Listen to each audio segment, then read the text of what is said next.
Bismillahirrahmanirrahim. Assalamualaikum warahmatullahi wabarakatuh.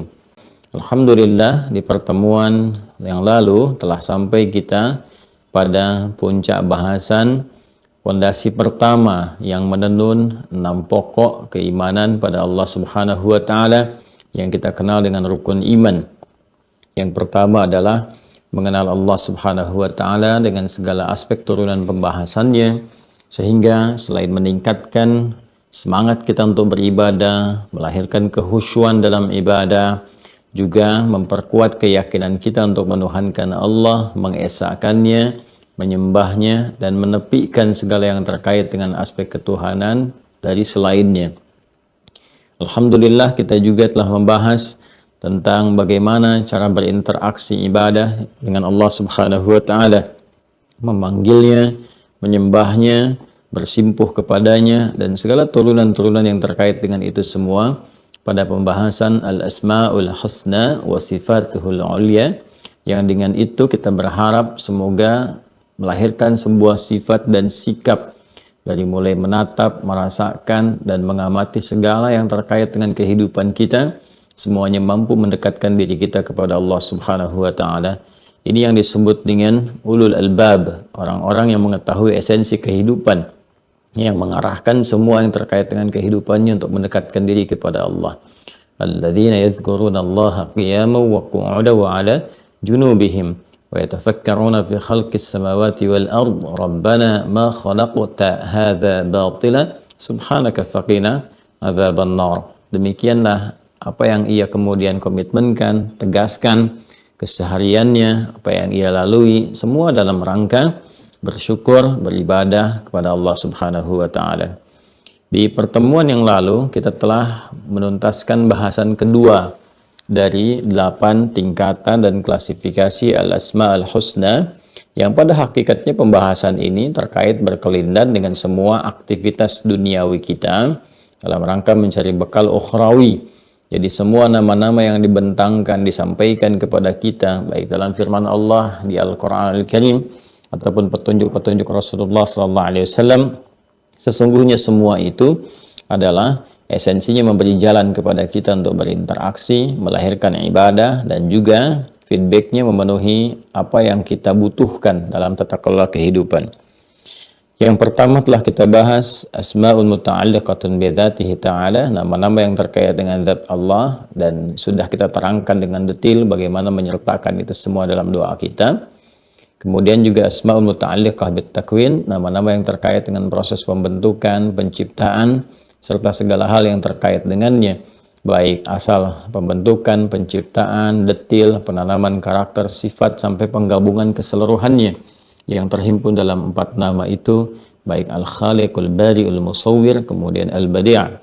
Sekarang kita akan masuki bagian ketiga dari 8 tingkatan dan klasifikasi Al-Asma Al-Husna, sehingga kita mampu mengambil manfaat dari itu semua dan mempraktekkan dalam kehidupan kita. Baik, langsung saja kita akan masuk pada bahasan yang ketiga, klasifikasi yang ketiga dari Al-Asma Al-Husna, yaitu asma'un muta'alliqah bisifatayil hubbi warrahmah. Saya ulang ya, coba Anda lihat kembali tulisannya. Teman-teman yang terhubung dengan YouTube dan belum mengaktifkan akun di Mira dan sudah terdaftar, silahkan diaktifkan seperti tadi di MC menyampaikan. Ya, diikuti petunjuknya, nanti Anda akan juga bisa mengakses apa yang saya sampaikan ini. Dan yang belum bergabung, berkeinginan bergabung, dipersilahkan mengikuti petunjuk yang telah disampaikan. Baik, saya ulangi ya. Asma'un, bagian ketiga, thalithan, ya, thalithan, yang ketiga, kan? Kalau kita sebutkan demikian, angka 3-nya kita baca thalithan, yang ketiga. Kalau mau pakai alif lam, unnya buang, ats-tsalits. Ya, jadi alif lam itu berfungsi dalam gramatikal, salah satu fungsinya untuk menghilangkan atau mengganti alif lam. Ya, jadi kalau ada an, in, un, dengan masjidun pakai alif lam maka unnya hilang. Ya, jadi al masjidu, kan? Kitabun pakai alif lam maka unnya hilang. Jadi al kitabu. Itu yang pertama. Yang kedua, mengkhususkan sesuatu. Ini kalau masih pakai an, in, un, itu sifatnya masih umum. Ya, kecuali menjadi sifat bagi sesuatu yang khusus. Misalnya kitabun, buku. Bukunya masih umum, buku yang mana saja gitu kan. Tapi kalau kita sudah pakaikan alif lam di depannya, al-kitabu, maka menjadi khusus, ya kan? Al-kitab, yang ini maksud saya, bukan yang lain, ya kan? Yang ini yang dimaksudkan, dan itu yang maksud yang ditujukan dalam perkataan tadi sudah dipahami baik oleh pembicara ataupun yang mendengar, sama-sama punya kesepakatan dan mengetahui itu yang dimaksudkan. Itu kalau di bahasa Inggris artikel the, ya, kalau saya tidak keliru gitu kan. Book itu masih umum, tapi kalau saya katakan the book yang ini gitu kan, dan kita semua sudah paham, ya. Baik, itu fungsi alif lam diantaranya. Jadi menjadikan yang tanwin itu hilang, ya, dengan alif lam, kemudian menjadikan makna yang umum, general, nakirah menjadi ma'rifah, khusus. Ada lagi alif lam yang berfungsi menunjukkan makna holistik, sesuatu yang luas cakupannya, komprehensif, menyeluruh gitu kan, menyeluruh luas tanpa meninggalkan sesuatu pun. Itu juga pakai al. Nah, contoh misalnya kita baca Al-Fatihah, ya, setelah Bismillahirrahmanirrahim kan ada Alhamdulillahi Rabbil Alamin. Itu alnya di situ punya fungsi istighraq namanya. Ya, jadi kalau yang pertama tadi ma'rifah, yang kedua istighraq. Istighraq itu adalah sesuatu yang mencakup secara keseluruhan tanpa meninggalkan satu sisa pun. Ya, jadi ada kedalaman, ada keluasan, jadi cakupan dalam sedalam-dalamnya, luas seluas-luasnya. Karena itu menggunakan kata istighraq. Ya, orang yang tenggelam itu kan menyelam ghariqa gitu kan. Nah, itu masuk ke dalam sedalam-dalamnya gitu ya. Nah, kemudian luas seluas-luasnya. Jadi kalau kita katakan alhamdulillah, ya, segala puji hanya milik Allah untuk memberikan sebuah kesan kebahagiaan, syukur dari kita terhadap semua nikmat Allah yang diberikan kepada kita sedalam-dalamnya dan seluas-luasnya sesuai dengan aspek kebutuhan kita. Maka feedback dari kita pun sebagai sikap penghambaan memuji Allah dengan seluruh pujian seluas-luasnya, sedalam-dalamnya. Karena itu kalau kita memuji, mengatakan alnya istighraq, alhamdu, kita artikan segala puji gitu kan. Semua pujian, segala itu kan tidak boleh meninggalkan satu jejak sedikit pun. Segala puji hanya milik Allah. Jadi di situ ada kesadaran bahwa apa yang kita dapati sebetulnya ini punya Allah, dititipkan kepada kita, gitu kan? Karena itu kita balikin nih, terima kasih Allah menitipkan kepada saya. Dapat kepercayaan kita dari situ, kan? Membalikan semua pujian kepada Allah. Karena itu kalau sudah mengatakan alhamdulillah, jangan menyisakan sedikit pun, termasuk untuk kita. Ya, ibu punya anak misalnya di sekolah kan, Masya Allah gitu kan, bagus, nilainya sempurna terus, 100, 100, 100, 100 gitu kan. Kemudian hafalan Qur'annya 30 juz cepat sekali. Ya, 20 hari hafal 30 juz. Kemudian ada kawan ibu mengatakan, Masya Allah ya Bu ya, itu anak ibu luar biasa, kecepatannya menghafal, pemahamannya. Ibu katakan, Alhamdulillah. Nah, itu semuanya serahkan kepada Allah, ya. Alhamdulillah, semua Allah yang telah tetapkan, ya. Nah, kalau sudah seperti itu, sudah selesai sampai di situ, jangan ditambahin lagi. Alhamdulillah, semua ketentuan Allah. Ya, saya juga berikhtiar untuk mewujudkan itu sih, gitu kan ya, bangun tiap malam. Itu udah, kalau udah alhamdulillah cukupkan sampai di situ. Jangan pakai walaupun, meskipun dan sebagainya, ya. Baik. Nah, ini kita katakan ats-tsalits. Kalau kita katakan ats-tsalits, yang ketiga yang khusus terkait dengan pembahasan ini, ya kan? Nah, kalau kita katakan tsalitsan, nah ini terkait dengan pembahasan yang atasnya, ya. Tsalitsan, poin yang ketiga, ya kan? Yang terkait dengan pembahasan ini. Jadi sifat pada yang sebelumnya, atau hal keterangan pada apa yang akan kita sampaikan. Asma'un muta'alliqatun, ya kan? Kalau bunyi bunyi akhirnya ingin kita bunyikan harakatnya, maka kita katakan asma'un muta'alliqatun.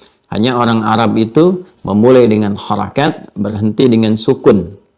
Jadi kalau kita ingin berhenti di akhir, itu nggak usah baca harakat akhirnya, Itu cara gampang belajarnya. Nanti insya Allah sudah selesai buku saya, disiapkan insya Allah ya, Quantum Arabic metode akhir. Itu nanti insya Allah kita akan share juga percepatan bahasa untuk memudahkan belajar.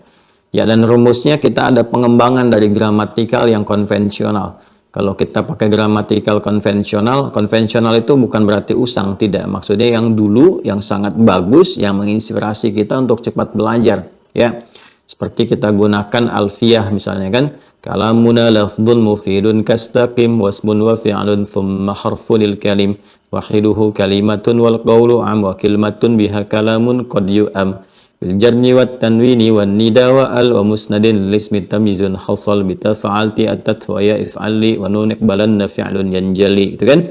Nah, kalamuna lafdhun mufidun kastaqim, kalam itu dalam bahasa Arab gitu kan, lafdhun mufidun itu lafaz yang melahirkan faedah, kastaqim seperti istiqomahlah engkau, komitmenlah engkau. Nanti diterangkan lagi dalam nahwu, nanti ada al-jurumiyah misalnya, al-kalamu huwa lafdhul murakkabul mufidu bil wad'i wa aqsamu thalathatun ismu wa fi'lun wa harfun, ya, dan seterusnya nanti dijelaskan.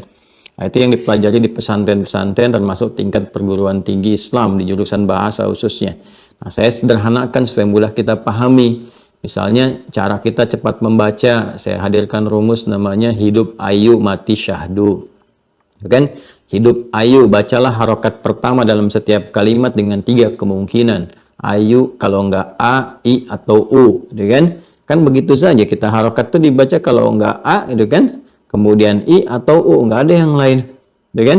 A, I, atau U gitu. Ayu namanya singkatannya, bergantung nanti keadaan hurufnya. Kalau dia memang ra, ya maka menjadi A bacaannya, ya, turunan dari A nantinya. Jadi A, I, U aja, ayu. Mati syahdu, dan matikan harokat akhirnya dengan syahdu. Syahdu itu sukun. Ya, jadi apapun kita nggak pusing sebetulnya. Jadi kalau saya kasih contoh sedikit ya, ini pendalaman untuk memudahkan. Misalnya kayak gini nih, ya. Ba, ya, kemudian ta, gitu kan. Ya kan? Hidup ayu mati syahdu. Hidupkan harokat awalnya. Ini ba, ya. Ba, nanti ada turunan lagi pembelajarannya. Ya, kan kemungkinannya cuma 3, A, I, atau U kan. Nanti ada teori lagi kesesuaian. Kalau nanti di tengah-tengahnya ada ya misalnya, maka pasangannya kalau enggak dengan A dengan I, ya. Kalau ada alif itu pasti A, gitu kan. Kalau ada waw itu pasti U. Ini kan cuma 2 kemungkinan, kalau enggak A, I. Kan di feeling kita juga enggak enak pakai U kan. Ya pastinya kan A kan, kalau enggak I. Nah, yang huruf terakhirnya ta ini enggak usah pusing an, in, un, matikan aja dengan syahdu sukun. Matikan dengan sukun. Ya. Jadi tinggal yang pertama ini, ya, huruf yang pertama. Ya, jadi kita baca kalau ini sukun, kita tinggal masukkan feeling kita mana yang enak. Misalnya pakai ba, itu kan begini. Tengah-tengah biasanya mati juga. Kita katakan bait, artinya rumah, itu kan. Kadang-kadang di slangnya mengatakan beat, ya. When a beat, mana rumahmu gitu. Itu yang slangnya. Tapi kalau kita ingin fasihnya aina bait, ya, aina baituk. Hadzal bait liman, ini rumah siapa, gitu kan. Bait, ini paling mudah. Hidup ayu mati syahdu. Kan nggak ada yang baca Bu Yeti misalnya kan, tidak juga Bu Yeti kan, nggak gitu ya. Tapi kan ada feeling kita ke situ, kita bisa turunkan. Nah, jadi kalau nanti membaca kitab atau apa, pokoknya yang bagian kalimat ujung kita berhenti, matikan. Termasuk baca Al-Quran, walaupun ada harakatnya, ketika kita wakaf itu kan berhenti, pasti mati, pasti sukun. Wakaf itu dengan sukun, wakaf wal ibtida dengan harakat, wakaf dengan sukun. Bismillahirrahmanirrahim. Sukun kan? Tapi kan harakatnya ada i. Kan nggak ada orang baca imam sehebat-hebatnya jadi peringkat pertama di Masjidil Haram, tetap sukun juga. Ya, Bismillahirrahmanirrahim. Kan nggak ada yang begitu. Alhamdulillahirabbil alamin. Nggak ada. Ya, pasti mati di ujungnya. Nah, itu rumus ya.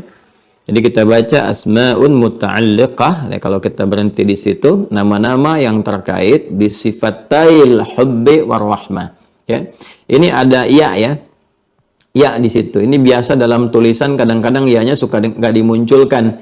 Tapi saya tegaskan kepada Anda bahwa perhatikan baik-baik. Kalau ada huruf seperti ini yang Anda lihat itu, ya. kemudian tidak ada titiknya, dan ada titiknya, itu ada perbedaan. Ya, yang seperti ini. Ya. Nah, ini ada titiknya begini. Ini ada perbedaan ya. Nah, kalau ini familiar kita, ada titiknya, itu ya. Ya kan? Ya. Nanti pasangannya dengan kasrah, jadi i gitu kan, atau alif ai gitu kan, seperti di atas. Kalau yang ini, kalau nggak ada titik, itu alif. Letaknya biasanya di akhir. Ya kan? Alif bengkok. Bahasa Rusianya bingkeng. Orang mengatakan alif bingkeng gitu kan. Nah, seperti ini. Nah, kalau seperti ini berarti ya kalau nggak ada titiknya. Kalau begini, kalau nggak ada titiknya alif, maaf. Yang begini alif, yang begini apa? Ya. Seperti ain, ya kan? Lam. Nah, begini. Kalau nggak ada titiknya, kita baca ala. Kalau ada titiknya, kita baca ali. Ya kan? Ya, bergantung konteks. Jadi alaiya kalau ada tasydid gitu kan. Nah, ini begini dengan begini, ini berbeda. Namun kadang-kadang, ya kan? Nah, ini ada juga di dalam penulisan itu kita harus melihat konteks dengan baik. Karena di dalam tulisan tertentu nggak disertakan titik atau tidak titik. Biasanya dibuat semua tanpa titik begini gitu. Tergantung konteks kita memahami apakah ya itu ya atau alif. Karena titik sendiri ya juga dengan harakat nanti ditemukan kan bertahap. Ditemukan dalam rasem ya, dalam penulisan, sejarah penulisan secara bertahap. Ya, nanti kan awalnya kan nggak ada titik semuanya tuh. Antara ba, ta, fa gitu. Begini aja, bergantung konteks kita memahami. Ya, nah, nanti kemudian secara bertahap ada yang namanya Khalil bin Ahmad Al-Farahidi. Khalil bin Ahmad Al-Farahidi itu kemudian menemukan kemudahan-kemudahan dalam gramatikal bahasa Arab yang salah satunya menghadirkan harakat. Ya, harakat dan nanti penanda titik. Jadi untuk membedakan satu dengan yang lainnya. Jadi evaluasi beliau terhadap praktek-praktek kebahasaan diamati itu pakar bahasa, begawan bahasa yang sangat luar biasa. Ya, nasabnya nanti tersambung kebahasaannya sampai dengan ke Ali bin Abi Thalib radhiyallahu taala anhu, ya. Sahabat mulia juga menantu Nabi, ya, itu juga pakar bahasa. Salah karya-karyanya dikumpulkan, ada salah satunya Nahjul Balaghah, itu sangat luar biasa. Nanti Ali bin Abi Thalib nasab keilmuan bahasanya diteruskan kepada Abul Aswad Ad-Du'ali. Ya, Abul Aswad Ad-Du'ali nanti meneruskan kepada sampai ke Khalil bin Ahmad Al-Farahidi, termasuk dalam harakat. Dan Khalil bin Ahmad Al-Farahidi itu termasuk juga yang melahirkan ilmu arud namanya. Ya, ilmu arud, cabang keempat tertinggi dalam bahasa setelah nahwu, sharaf, kemudian balaghah dengan 3 cabangnya, ma'ani, bayan, badi', kemudian arud. Arud ini yang bisa menganalisis ya tentang bacaan-bacaan terhadap syair, formulasi syair. Ya, jadi kalau kita misalnya pernah dengar syair, ya, syair. Ya, dari kan dari bahasa Arab syair. Ya. Ya kan? Orangnya disebut syair, penyair, dari bahasa Arab penyair itu, syair. Jamannya syu'ara, ada Quran surah ke-26 Asy-Syu'ara. Nah, ini formulasi untuk membuat syair itu ilmunya ditemukan oleh Khalil bin Ahmad Al-Farahidi. Ya, Khalil bin Ahmad Al-Farahidi. Makanya ada Arudul Khalil namanya. Ya. Nanti ada 16 rumus ditemukan. Dulu di jahiliyah sudah banyak orang membuat sastra itu, ya, itu sudah ada rumusan-rumusan tersendiri, cuman nggak ada ilmunya yang bisa dipelajari secara ilmiah. Itu insting aja gitu ya. Nah, Khalil menemukan ini, ada 16 rumusan disebut dengan bahr namanya. Bahr. Ada bahr tawil. Ya, tawilun lahudunal bukhuri fadailu fa'ulun mafa'ilun fa'ulun mafa'ilu kifa nabki min dzikra habibin wa manzili bisaqdil liwa baina dakhuli fahawmali yang Imrul Qais, ya. Ada lagi misalnya rajas, mustaf'ilun mustaf'ilun mustaf'ilun mustaf'ilun mustaf'ilun mustaf'ilun. Nanti razaz muzdawaj yang jadi alfiyahnya Ibnu Malik dan turunannya. Nah, ini nanti faidahnya salah satunya ulama menjadikan itu untuk membuat mudah proses belajar. Kenapa saya terangkan ini? Nanti kalau orang belajar sampai ke ilmu arud, itu bisa terdapat proses percepatan dalam menghafal sesuatu, Karena ternyata orang Arab itu kalau ingin menghimpun informasi dengan cepat, bahkan ribuan apapun, itu dibuat syair sehingga mudah sekali untuk dihafalkan. Ya, karena itu kalau kita ingin tahu 150 tahun bahkan sebelum Nabi dilahirkan ada kejadian apa, di mana, waktunya kapan, tinggal lihat syairnya aja. Ya, dan yang paling pakar di antara sahabat ini, sahabat Nabi melihat ini adalah sahabat Umar bin Khattab radhiyallahu taala anhu.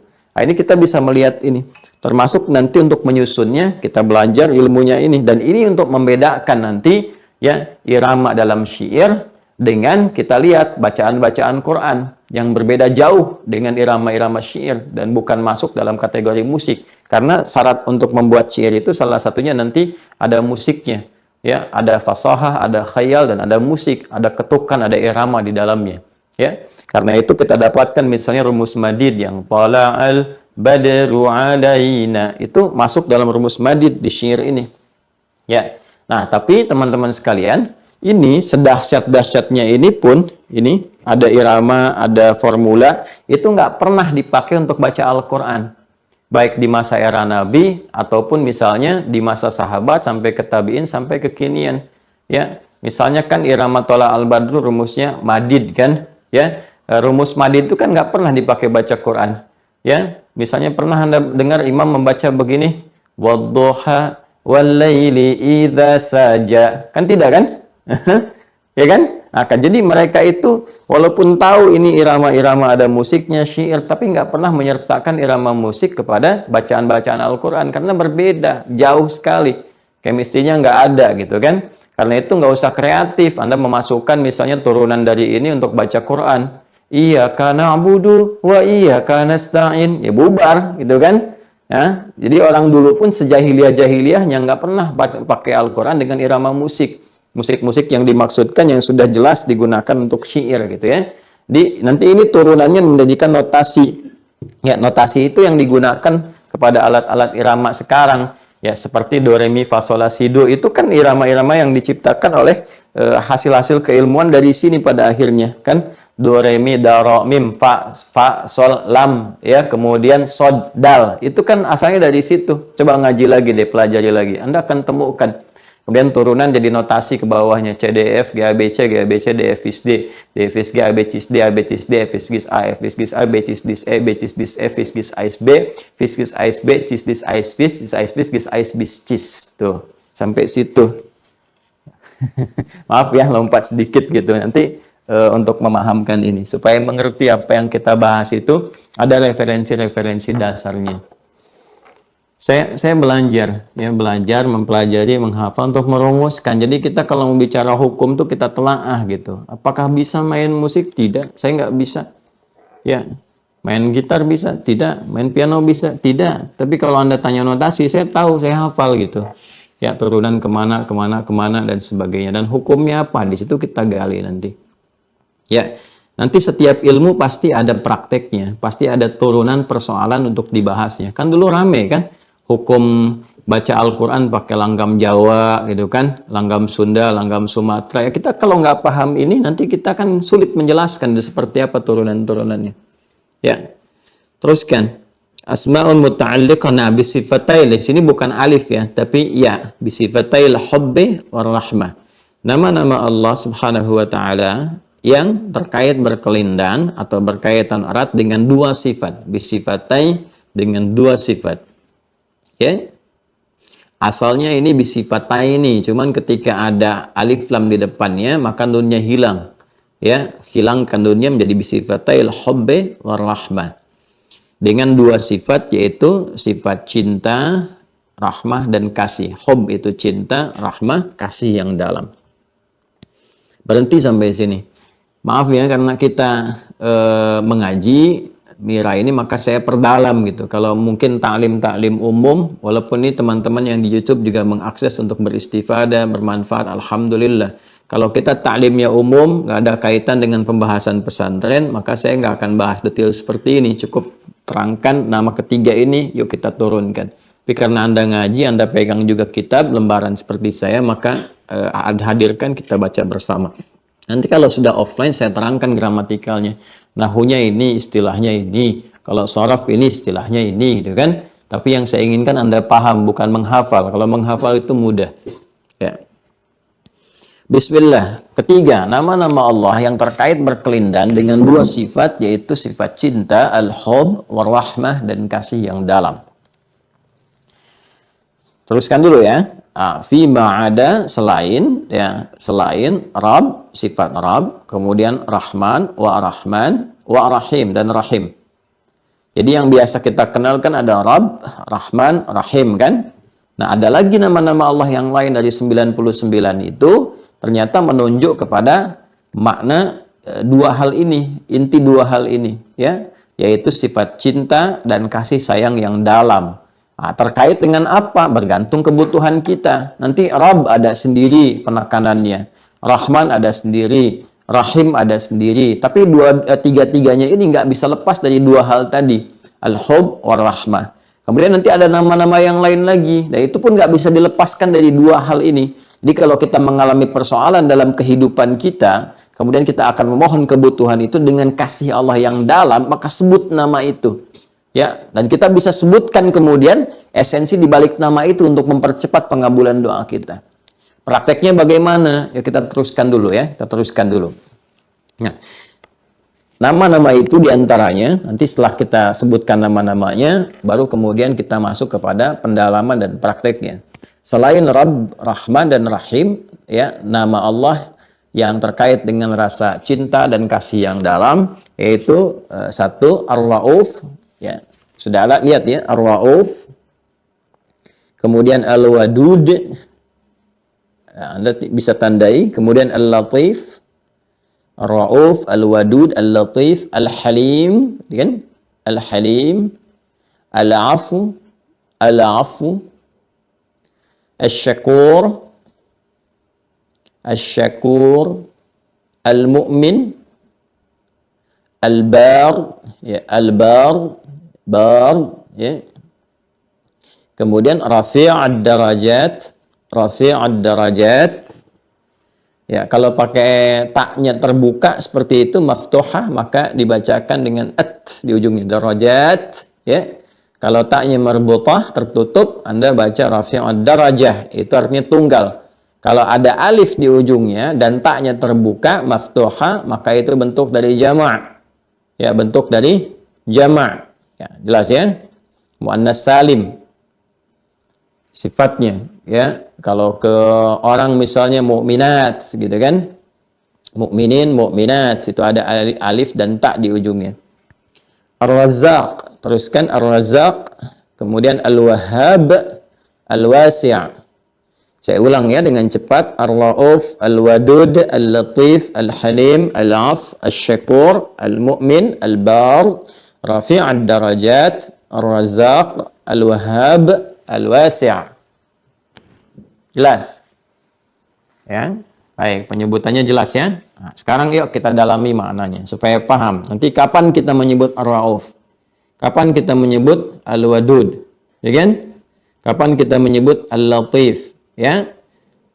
Nah, kalau suami misalnya marah nih, kurang rasa cinta dan perhatiannya. Kita ingin memohon kepada Allah untuk melembutkan hatinya. Nah, nama mana yang kita sebutkan? Ya. Nah, jangan sampai Anda menyebutkan as-sabar misalnya kan, nanti tambah masalah lagi. Karena sabar sandingannya dengan persoalan gitu. Ya, sama juga. Ya, suami minta kepada Allah supaya kasih yang dalam pada istri itu muncul, perhatian, itu kan, nggak pulang-pulang kerja capek kok cemberut, itu kan. Nah, ini minta menumbuhkan rasa kasih, minta sama Allah yang memiliki semua segala kekuatan membolak-balikan hati. Bagaimana, apa nama yang kita mintakan? Ya, demikian seterusnya dalam kehidupan kita. Ya, ini kita coba lihat. Bismillahirrahmanirrahim. Satu, al-hubb. Apa itu hubb? Ya, hubb kan kita artikan dari cinta, gitu kan? Dan turunan dari cinta itu kalau dikaitkan kepada Allah apa jadinya? Ya. Al-hubb. Ya, turunkan.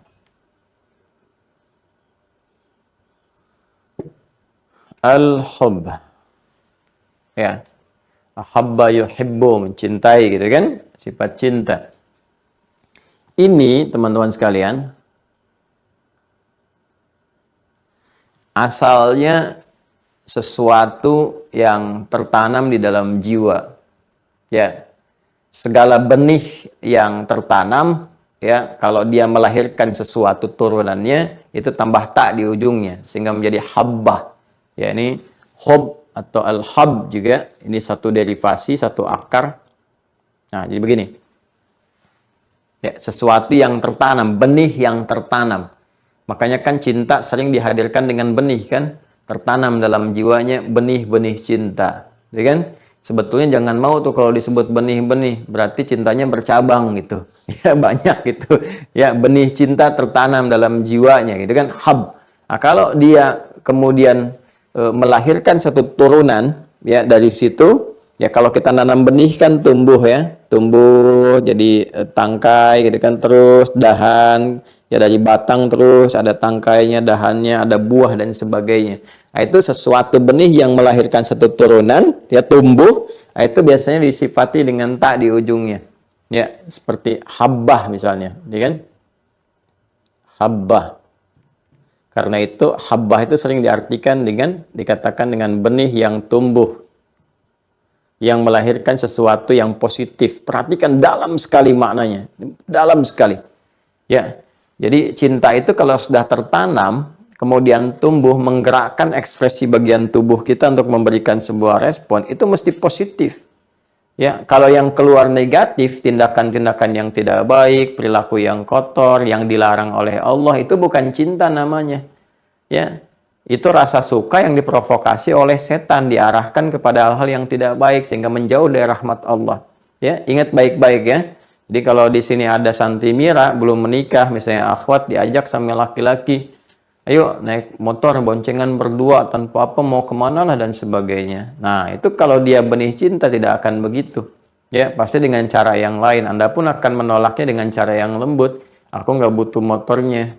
Ya, aku ingin BPKB-nya dulu gitu. Maksudnya apa? Buku pernikahan kita berdua. Setelah dapat buku pernikahan, baru boleh gitu kan bonceng aku bersama-sama. Kan SIM-nya juga enak, punya surat izin menikah. Ya, selain surat izin untuk mengendara gitu. Nah, itu ekspresi yang dinilai dengan melahirkan yang positif, sehingga di dalam pahala pun konsepsi pahala seperti benih biji itu tumbuh, ya kan, melahirkan nanti ada batangnya, ada tangkainya, ada bunganya, ada buahnya dan sebagainya, kan hasilnya positif, ya kan, bisa memberi, kan, mengenyangkan kalau buah-buahan, memberikan sebuah kedamaian ketika bunga itu ditatap, ya kan. Ya, ada anggrek, ada mawar, rose dan sebagainya. Kan indah kita menatapnya. Ibu kan suka tata tuh kan. Bapak juga enak menikmati buah dan sebagainya. Ya, pahala juga begitu. Pahala itu dilukiskan itu dengan menggunakan kata habbah dan turunannya. Kan masih ingat nggak kalau kita infak gitu? Kan paling hafal tuh kan teori pahala infak. Sekali infak satu nilainya sama dengan berapa? Tuh, belum saya tanya udah dijawab kan 700. Ya. Nah, 700 ini hasilnya bisa bagaimana hitungan nyampe 700? Ini kan batas minimal. Kan teorinya kita dapati semua ini keterangannya firman Allah yang tegas, yang pasti sifatnya di Quran surah kedua Al-Baqarah ayat 261. Awas, kita sedang bahas dengan detil ya. Kalau detil itu artinya kita pahami, kita telusuri korelasinya semua. Quran surah kedua Al-Baqarah ayat 261 ya. Di mushaf standar paling kiri, agak ke atas sedikit, 260, 261. Perhatikan baik-baik. Mathalul ladzina yunfiquna amwalahum fi sabilillah kamathali habbah. Tuh. Ambatat kamathali habba. Ambatat tumbuh ya, sab'a sanabil, 7. Kan? Fi kulli sumbulatin mi'atu habbah, muncul lagi. Wallahu yudha'ifu liman yasha' wallahu wasi'un alim. Perumpamaan orang yang berinfak dan diniatkan di jalan Allah. Kalau sudah di jalan Allah mengikuti hukum Allah, ya infak pada kebaikan-kebaikan, kan? Infak pada kemuliaan-kemuliaan. Gimana terlihatnya? Itu lihat konsepsi pahalanya saja. Ya seperti satu benih, satu biji, setiap satunya itu dihitung seperti satu benih, satu biji yang tumbuh nanti. Nah, tumbuhnya itu terlihat kalau fisabilillah itu. Ya, menumbuhkan satu batang, tangkainya meluas lagi, terus biji-bijinya memberikan satu manfaat-manfaat, tuh kan. Jadi dilukiskan bagaimana infak itu manfaatnya besar. Makanya benihnya pun harus benih yang sehat, yang bagus, dengan kualitas baik, supaya buahnya random, enak, bagus, bermanfaat. Makanya kalau mau infak dari harta yang halal, lihat filosofinya. Tinggi, dalam sekali. Satu kalimat tapi dalam. Ya, kalau mau infak, dapatkan dari harta yang legal, yang bagus, keluarkan dengan cara yang baik, ya, kepada mustahik yang berhak menerima sehingga dirasakan manfaatnya bagus. Dari situ mereka punya tenaga untuk beraktivitas, ya, baik itu ibadah ritual ataupun ibadah sosial yang lainnya. Dari semua yang dikerjakan kita dapat bagian pahalanya. Ya, bukankah buah-buahan juga begitu? Tumbuhan juga begitu? Ya, hasilnya dari habbah ini. Cinta juga begitu harusnya. Apalagi cinta yang bersumber dari Allah Subhanahu wa Ta'ala. Maka Allah tidak membutuhkan tak ini lagi. Karena semua yang bersumber dari Allah pasti sudah luas batasannya, sehingga tidak perlu diberikan batasan dengan sifat tak lagi. Ya, karena itu semua yang kembali kepada Allah itu sudah hubb, ya, hubb minallah, ya, cinta dari Allah Subhanahu wa Ta'ala. Sudah semua mengalir tanpa batas dan semua akan manfaat. Semua akan baik. Pancaran cinta itu kalau diberikan dalam semua titian kehidupan makhluk itu melahirkan kebaikan. Dikasih ke tanaman, tumbuh dengan baik. Dikasih ke hewan, berkembang baik. Melayani atas kehidupan kita. Ditanamkan pada jiwa kita pun terekspresikan dengan baik. Apapun sifatnya, cinta pada anak, memberikan yang baik pada anak. Cinta pada pasangan, berikan perhatian yang tulus, kasih yang dalam kepada pasangan. Dan berkehidupan demikian, indah gitu. Ya, jadi kalau ada ekspresi-ekspresi lahir dari cinta tapi kontraproduktif, itu bukan hubbah namanya. Ya, bukan habbah, bukan hubb. Nah, habbah ini kalau sudah menempat pada sesuatu, itu disebut pakai mim, mahabbah namanya. Ya, kalau sudah mim harokatnya a, itu menunjukkan pada tempat sesuatu yang menempat. Ya, sajadah itu sujud, tempat sujud, masjid. Ya, salat itu kita ibadah, salat tempat salat kita menggunakan karena itu dari kata shalla yusalli pakai musalla. Ya, tapi kalau kita kembalikan kepada aspek netral nanti isim makannya a, tempatnya menunjuk menggunakan a nantinya, tempatnya pakai a, ya.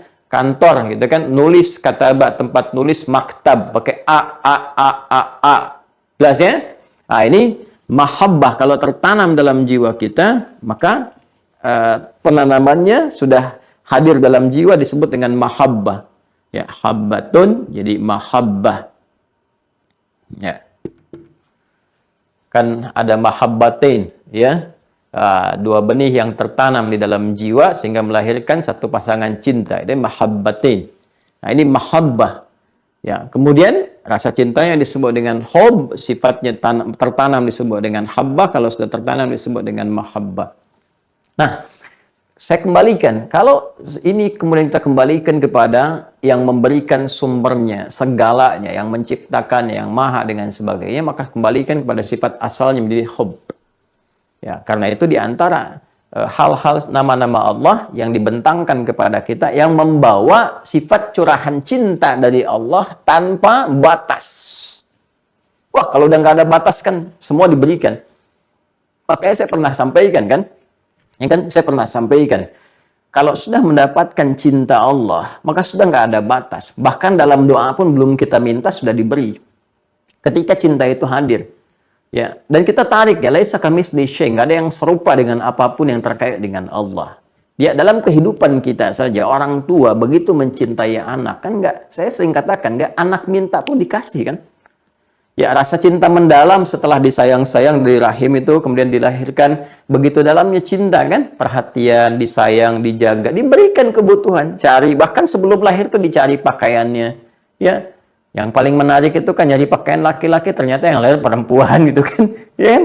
Ya, tapi kita ingin memenuhi sepenuhnya gitu, cari ini, cari itu, yang terbaik macam-macam, baru tumbuh, belum lagi jalan udah diberikan sepedanya, ya, sepeda-sepeda kecil, mainannya segala itu, karena cinta, padahal dia nggak minta. Ya, apakah ada misalnya ketika bayi lahir langsung mengatakan popo, popo? Kan tidak. Nangis kan tidak. Tapi kita bisa hadirkan yang terbaik, cari yang paling bagus, yang paling nyaman, mainan, macam-macam, fasilitas, dan seterusnya. Itu karena apa? Karena cinta. Anda bisa bayangkan, cinta manusia yang terbatas saja memberikan perhatian yang begitu dalam. Bagaimana dengan cinta Allah yang tanpa batas? Makanya orang-orang yang mendekati Allah tuh sampai mendapatkan cinta Allah, itu belum minta, udah dikasih. Ya, Bagaimana kan saya pernah mengisahkan tentang Hannah dengan Imran itu kan, ya, orang soleh, orang biasa, bukan nabi, bukan rasul, tapi menyiapkan anak itu sedemikian rupa sehingga visi utamanya bagaimana anak dicintai Allah. Udah dahsyat itu. Itu kalau Bapak Ibu ya, kita semua mencoba membuat sebuah skema demikian seperti dicontohkan Al-Quran, mendidiknya nggak susah Pak Bu. Karena udah dapat cinta Allah, jadi orang tua nggak capek lagi. Perhatiannya, pertumbuhannya apa? Allah yang semuanya gitu kan. Diberikan perhatian yang lebih daripada hamba-hamba lain. Mendalam perhatiannya. Semua makhluk Allah sudah siapkan rezekinya, segalanya dan sebagainya. Tapi yang membedakan kan ikhtiar untuk mendapatkan itu. Ada yang biasa, ada yang kecepatannya tinggi, ada yang percepatan. Di fisika kan juga demikian. Ya, kan kecepatan itu kan bergantung juga nanti formulasinya dengan jarak, gitu kan? Ya, dan waktu kan, S sama dengan V kali T, jarak sama dengan kecepatan dikalikan dengan waktu. Ya, tapi kalau kita kemudian menjadikan jaraknya semakin dekat dengan Allah, kita tambah kecepatannya, kan? Naikkan waktunya, tambah jam ibadahnya, ya, kemudian naikkan kecepatan kita untuk mendekat kepada Allah. Orang baru adzan, baru siap-siap, Anda belum adzan udah disiapin. Kemudian, ya, maka apa yang terjadi? Jaraknya kan kalau kecepatan ditambah, jarak yang tadinya jauh kan semakin dipangkas. Ya kan? Ya, jarak dari Bekasi ke Jakarta sekian kilo. Kalau kita kecepatannya naikin kan, jaraknya kan walaupun terlihat jauh itu jadi semakin cepat kita dapati, semakin cepat ke tujuan. Nah, itu kan rumus fisika kalau dibaca pakai iman jadi begitu gitu, nggak selalu harus dibaca pakai akal. Ya, demikian kalau kita konsepsinya kita arahkan untuk mendekat kepada Allah itu, kita pangkas jarak yang normal, yang biasa, yang umum, normal itu yang umum. Ya, dekati Allah dengan kecepatan yang luar biasa. Sebelum dipanggil kita sudah siap-siap, ya kan? Kita siapkan tempat terbaiknya, waktu-waktu kita tata untuk mendekat kepada Allah. Seperti Imran dengan Hannah itu, ya, menyiapkan konsepsi. Saya katakan menyiapkan konsepsi karena nanti setelah Hannahnya mengandung, Imran meninggal. Ya, melahirkan kemudian Maryam. Dan itu visi itu terus diteruskan. Ya, walaupun single parent diteruskan, nanti pamannya Maryam Zakaria alaihissalam yang kemudian diberikan oleh keluarga kewenangan untuk merawat Maryam. Apa yang terjadi? Begitu disiapkan untuk menjadi hamba yang dicintai oleh Allah, diberi nama dengan Maryam, diperlindungkan kepada Allah. Demikian kan di Ali Imran dari ayat 35, 36, 37-nya apa yang terjadi? Fataqabbalaha rabbuha biqabulin hasanin. Ya, wa ambataha nabatan hasana. Diterima semua itu oleh Allah. Begitu diterima oleh Allah, ikhtiar itu turun cinta Allah, ya kan? Fataqabbalaha rabbuha, diterima, ya, fataqabbalaha rabbuha biqabulin hasan, dan penerimaan yang baik. Wa ambataha, sudah semua perhatian, pemberian segalanya Allah langsung memberikan. Tanpa sekat, tanpa jeda, tanpa batas. Ya, walaupun dirawat, itu kan syariatnya dirawat, ikhtiarnya ada yang rawat, tapi rezekinya mengalir dengan cepat. Kadang-kadang terduga. Kullama dakhala 'alaiha Zakaria al-mihrab wajada 'indaha rizqa. Setiap kali didatangi untuk diberikan kebutuhan-kebutuhannya, yang pegang kunci tempat mihrab itu Nabi Zakaria, datang mau dimasukin, ada lagi, yang nggak ada di musim itu ada. Sampai dia berkata, kan bertanya pamannya, qala ya Maryam anna laki hadza. Maryam, dari mana semua ini? Qalat huwa min indillah. Dia berkata semua dari Allah. Anda bayangkan. Jadi kalau sudah hub ini, ya, cinta ini sudah kita dapati, Allah berikan kepada kita, gitu kan? Itu tanpa batas. Dan kalimat yang mengalirnya tuh bukan ibadahnya. Dari mana semua ini Maryam? Ya, paman, kalau mau pengen begini tahajudnya tingkatin. Tapi bukan begitu jawabannya. Ya, itu langsung mengalir di lisannya. Huwa min indillah. Semua Allah kasih. Kan semua dari Allah. Ya, ada ketawaduan, ada kemuliaan, kan? Ya, innallaha yarzuqu may yasha bighairi hisab. Baru teorinya muncul di sini. Sungguh Allah, ya, pakai taukid, jangan ragu. Sungguh Allah akan memberikan semua karunia rezeki tanpa batas. Tanpa batas. Tuh lihat kalimatnya. Jadi ada yang rezeki yang sifatnya terbatas, batas pada ikhtiar tertentu, yang standar, yang biasa, ada yang tanpa batas. Walaupun ditetapkan, ya, ditetapkan sampai ajalnya sekian, tapi karunianya melimpah terus dan terjaga gitu. Terjaga, tertata. Ya, kepada siapa? Mayyasha, kepada siapa yang dikehendaki.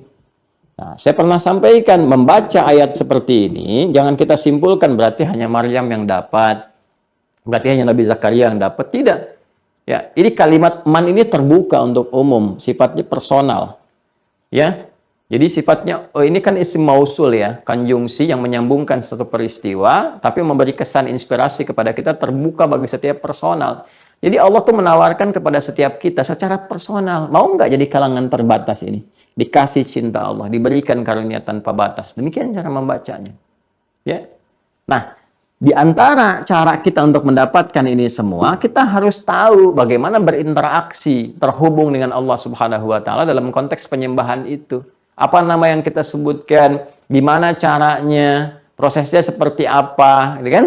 Nah, di balik itu semua Allah turunkan kemudian nama-nama untuk meraih ini. Jadi kalau sudah kita paham untuk meniti cinta kepada Allah, manggil Allahnya pun beda gitu. Kita akan panggil Allah Subhanahu wa taala dengan nama-nama yang melahirkan ini. Anak kan kalau semakin cinta kepada anak, panggilannya kan lain kan? Ya. Coba deh, ketika Anda misalnya melihat nama anak Anda misalnya kan Aisyah, kan Anda panggil apa misalnya? Cantik, kan menunjukkan cinta. Nabi kan punya panggilan sendiri kepada Sayyidah Aisyah radhiyallahu taala anha, Humaira, mahlan mahlan ya Humaira, tenang tenang tenang wahai Humaira, ya kan? Itu beda tuh. Kita pun manggil Allah kalau punya rasa cinta yang dalam, ya kan? Kita akan lihat dari semua kebutuhan dan ekspresi kehidupan kita, ketika kita memohon kepada Allah, kita hadirkan dengan panggilan yang penuh dihiasi dengan rasa cinta. Ya, ada sifat cinta di dalamnya sehingga apa yang kita minta bahkan belum diminta sudah cepat diberikan sesuai dengan kebutuhan kita. Apakah kita ingin terbebas dari kesulitan, ya terlepas dari gangguan, ya menghadirkan ketenangan macam-macam. Jadi cara manggilnya beda. Ini maksudnya yang kita pelajari. Ya, ini yang kita pelajari. Kalau ekspresi amal itu banyak. Ya, banyak cara meniti amal untuk mendapatkan cinta Allah. Misal, ya, yang paling standar kan ini paling standar di Al-Qur'an ya. Kalau ingin mendapatkan cinta Allah, di antara amalannya apa? Ikuti semua aktivitas kebiasaan Nabi, ya. Jalan yang kita ikuti disebut dengan sunnah namanya, sunnah. Ya, makanya segala yang terkait dengan kehidupan Nabi, ya, yang menjadi teladan untuk kita diikuti disebut sunnah kan? Pernah dengar sunnah Nabi, sunnah Rasulullah, kan?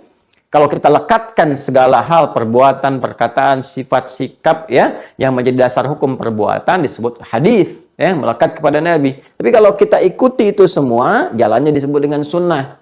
Makanya ada istilah ikut sunnah, ikut sunnah. Ikut sunnah itu bukan ikut kelompok tertentu, ikut paham tertentu, bukan. Ikut sunnah itu ikut segala yang ditunjukkan oleh Nabi. Dari manapun kita dapati, Ustadz Fulan menunjukkan cara bangun tidur Nabi begini, kita ikuti. Ya kan? Kita lacak, benar nggak? Hadisnya benar nggak? Kita ikuti, itulah sunnah. Jadi bukan ikut kelompok tertentu, paham tertentu, yang kalau bukan ini bukan sunnah. Ya kan? Nah itu juga penting dikoreksi, supaya dipahami baik-baik. Semua yang menjelaskan tentang tata kelola kehidupan Nabi, menjadi pokok tuntunan kepada kita, itu disebut sunnah namanya. Paham ya? Ya.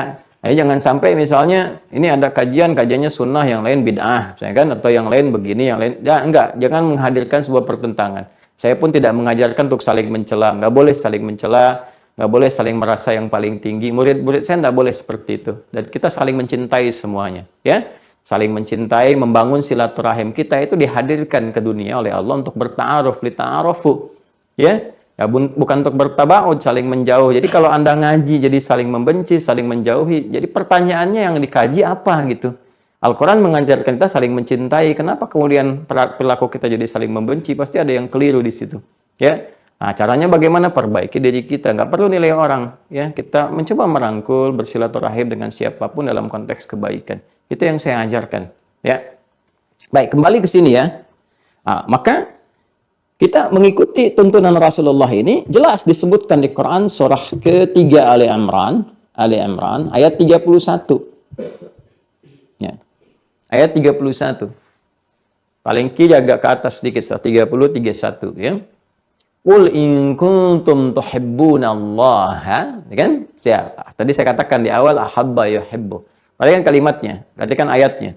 Qul, katakan Muhammad sallallahu alaihi wasallam. Kalau sudah ada qul berarti perintah langsung dari Allah. Ini menunjukkan kebenaran Al-Qur'an bukan bersumber dari pribadi Nabi. Al-Qur'an bukan rekayasa Nabi, bukan karangan Nabi, bukan produk budaya. Ingat baik-baik kalimat itu ya.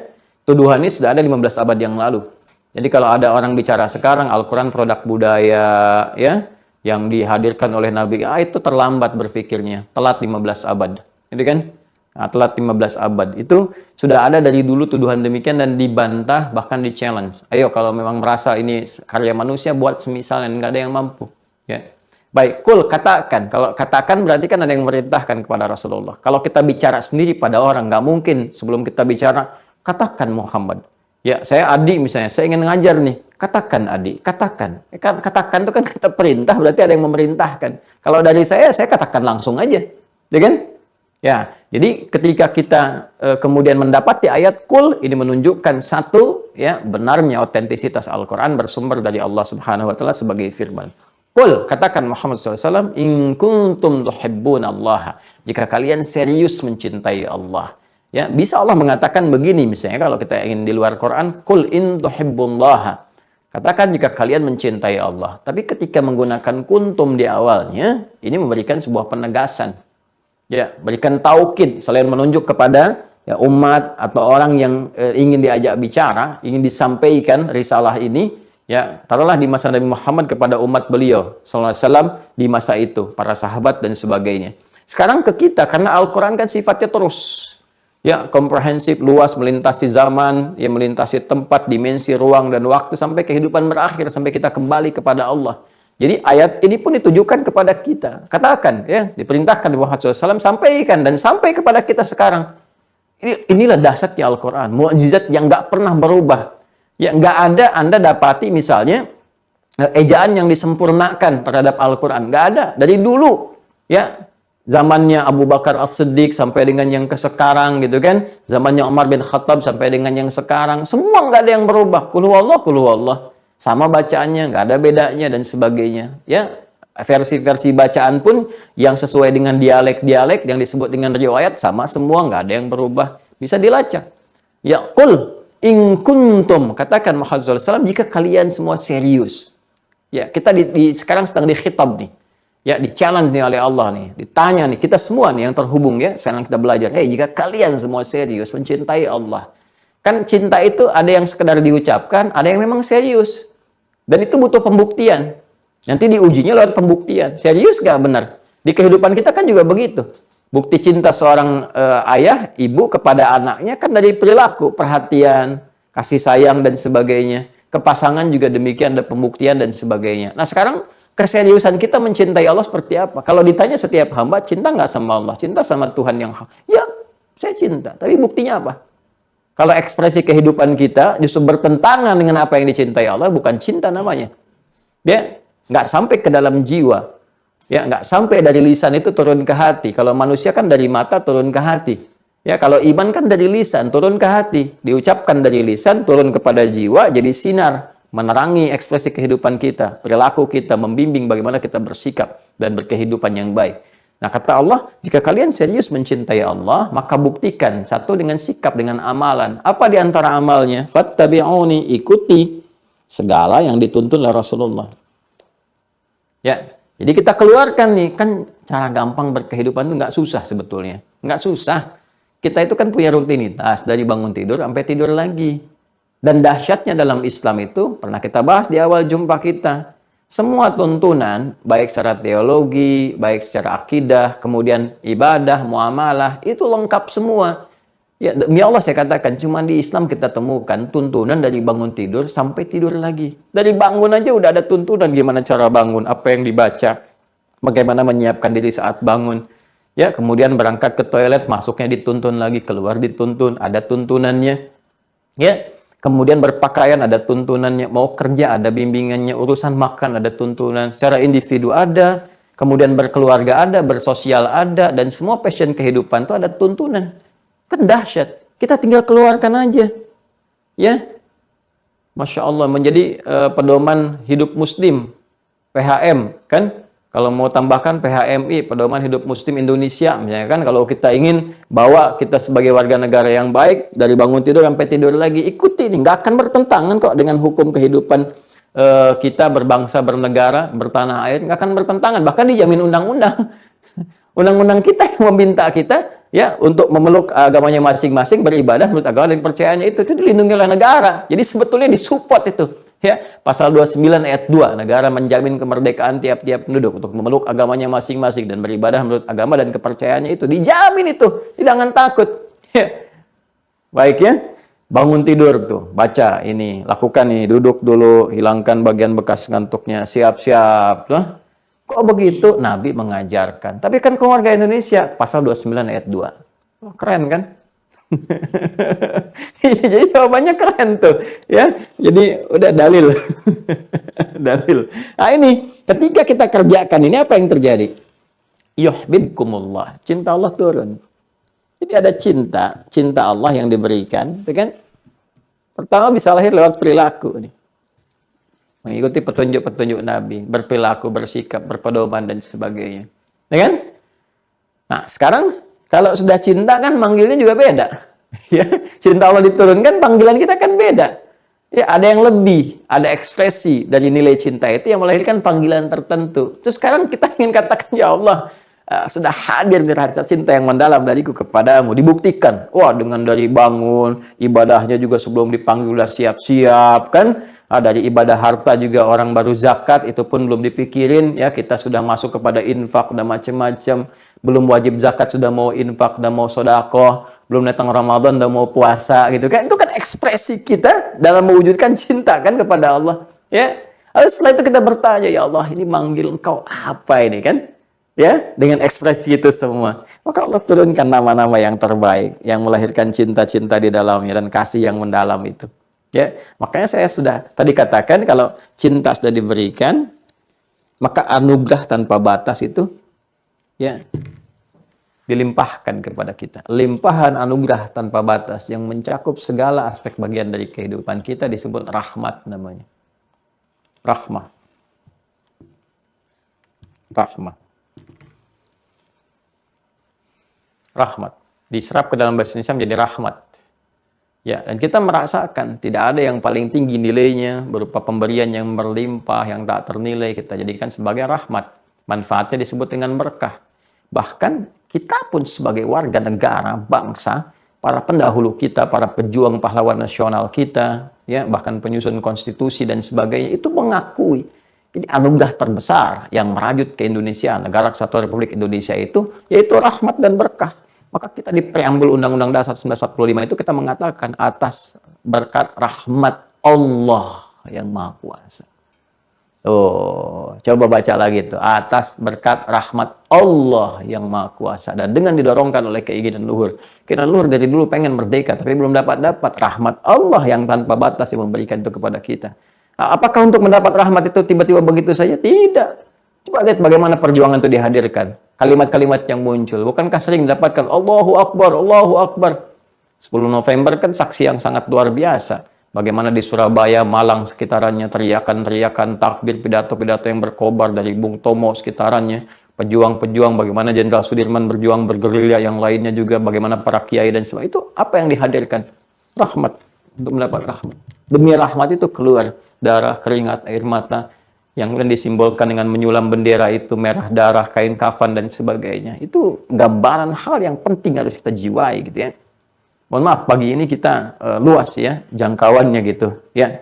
Karena sinyal yang luas itu tangkapannya tinggi. Kalau kita tangkap dengan tinggi, maka ekspresinya pun akan lebih mendalam gitu. Ya. Nah, ini teman-teman sekalian, kalau sudah cinta itu hadir, rahmat itu turun. Ya. Makanya disatukan di kitab ini nama-nama Allah asma'un muta'alliqatun bisifatail hubbi warahmah. Nah, sekarang kalau sudah cinta diturunkan, rahmat dilimpahkan, maka panggilan-panggilannya pun diturunkan oleh Allah nih. Cara cepat kalau kita pakai pemahaman terbalik, kalau kamu ingin minta kepada Allah, yang sekaligus permintaan itu menghadirkan cinta dan rahmat Allah sekaligus, mintanya pakai ini namanya nih. 1, 2, 3, 4 dan sebagainya. Ya. Jadi kalau sudah ada ini, ada cinta datang, rahmat diturunkan, udah nggak ada batas di situ. Bukan cuma masalah rizki, masalah pemaafan, kan? Masalah-masalah terkait materi, kedudukan, anugerah macam-macam, termasuk ampunan. Kalau udah ada rahmat, rahmat tuh kalau udah turun, itu sudah mengalahkan semua sifat ampunan yang lain. Ya. Sifat Allah kan dalam mengampuni dosa itu kan ada turunan-turunan, tahapan-tahapan. Ya kan? Orang misalnya berbuat salah nih, salah secara umum turunkan al-afu. Al-afu. Tuh. Ini sifat Allah yang memaafkan orang yang salah. Salah itu disebut dengan khata, berbuat salah akhta. Ya kan?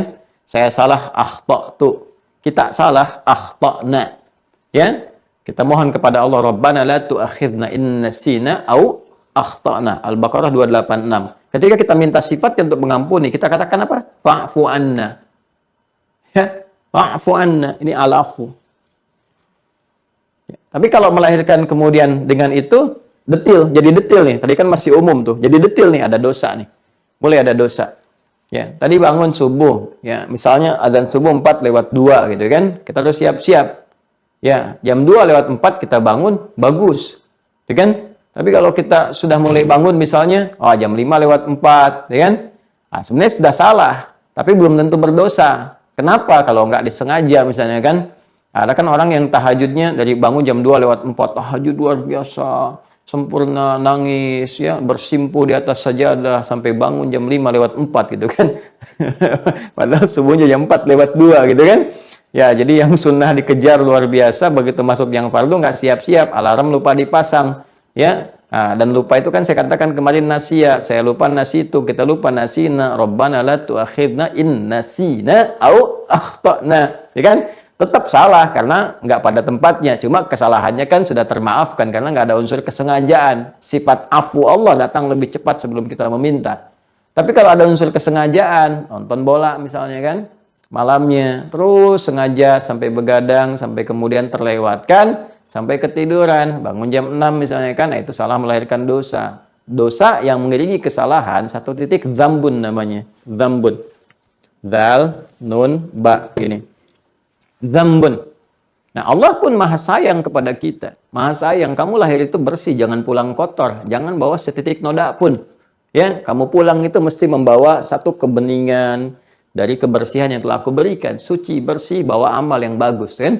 Maka Allah turunkan sifat selanjutnya dari al-afu jadi ghafir. Ghafir. Untuk mengampuni ini, menghilangkan, menghapus ini. Bahkan turun surah Al-Ghafir, surah ke-40 kan? Coba lihat ayat 3-nya. Ya, surah Al-Mu'min, surah Ghafir, ayat 3. Ghafir dipasangkan dengan dzambun. Ghafirid dzambi wa qabilit taubi. Ya? Hilang tuh. Naik lagi, sudah terlambat, ngajak orang lain terlambat misalnya. Yo nonton aja dulu sholat nomor 2. Nomor satunya kita lihat dulu ini nih gitu kan.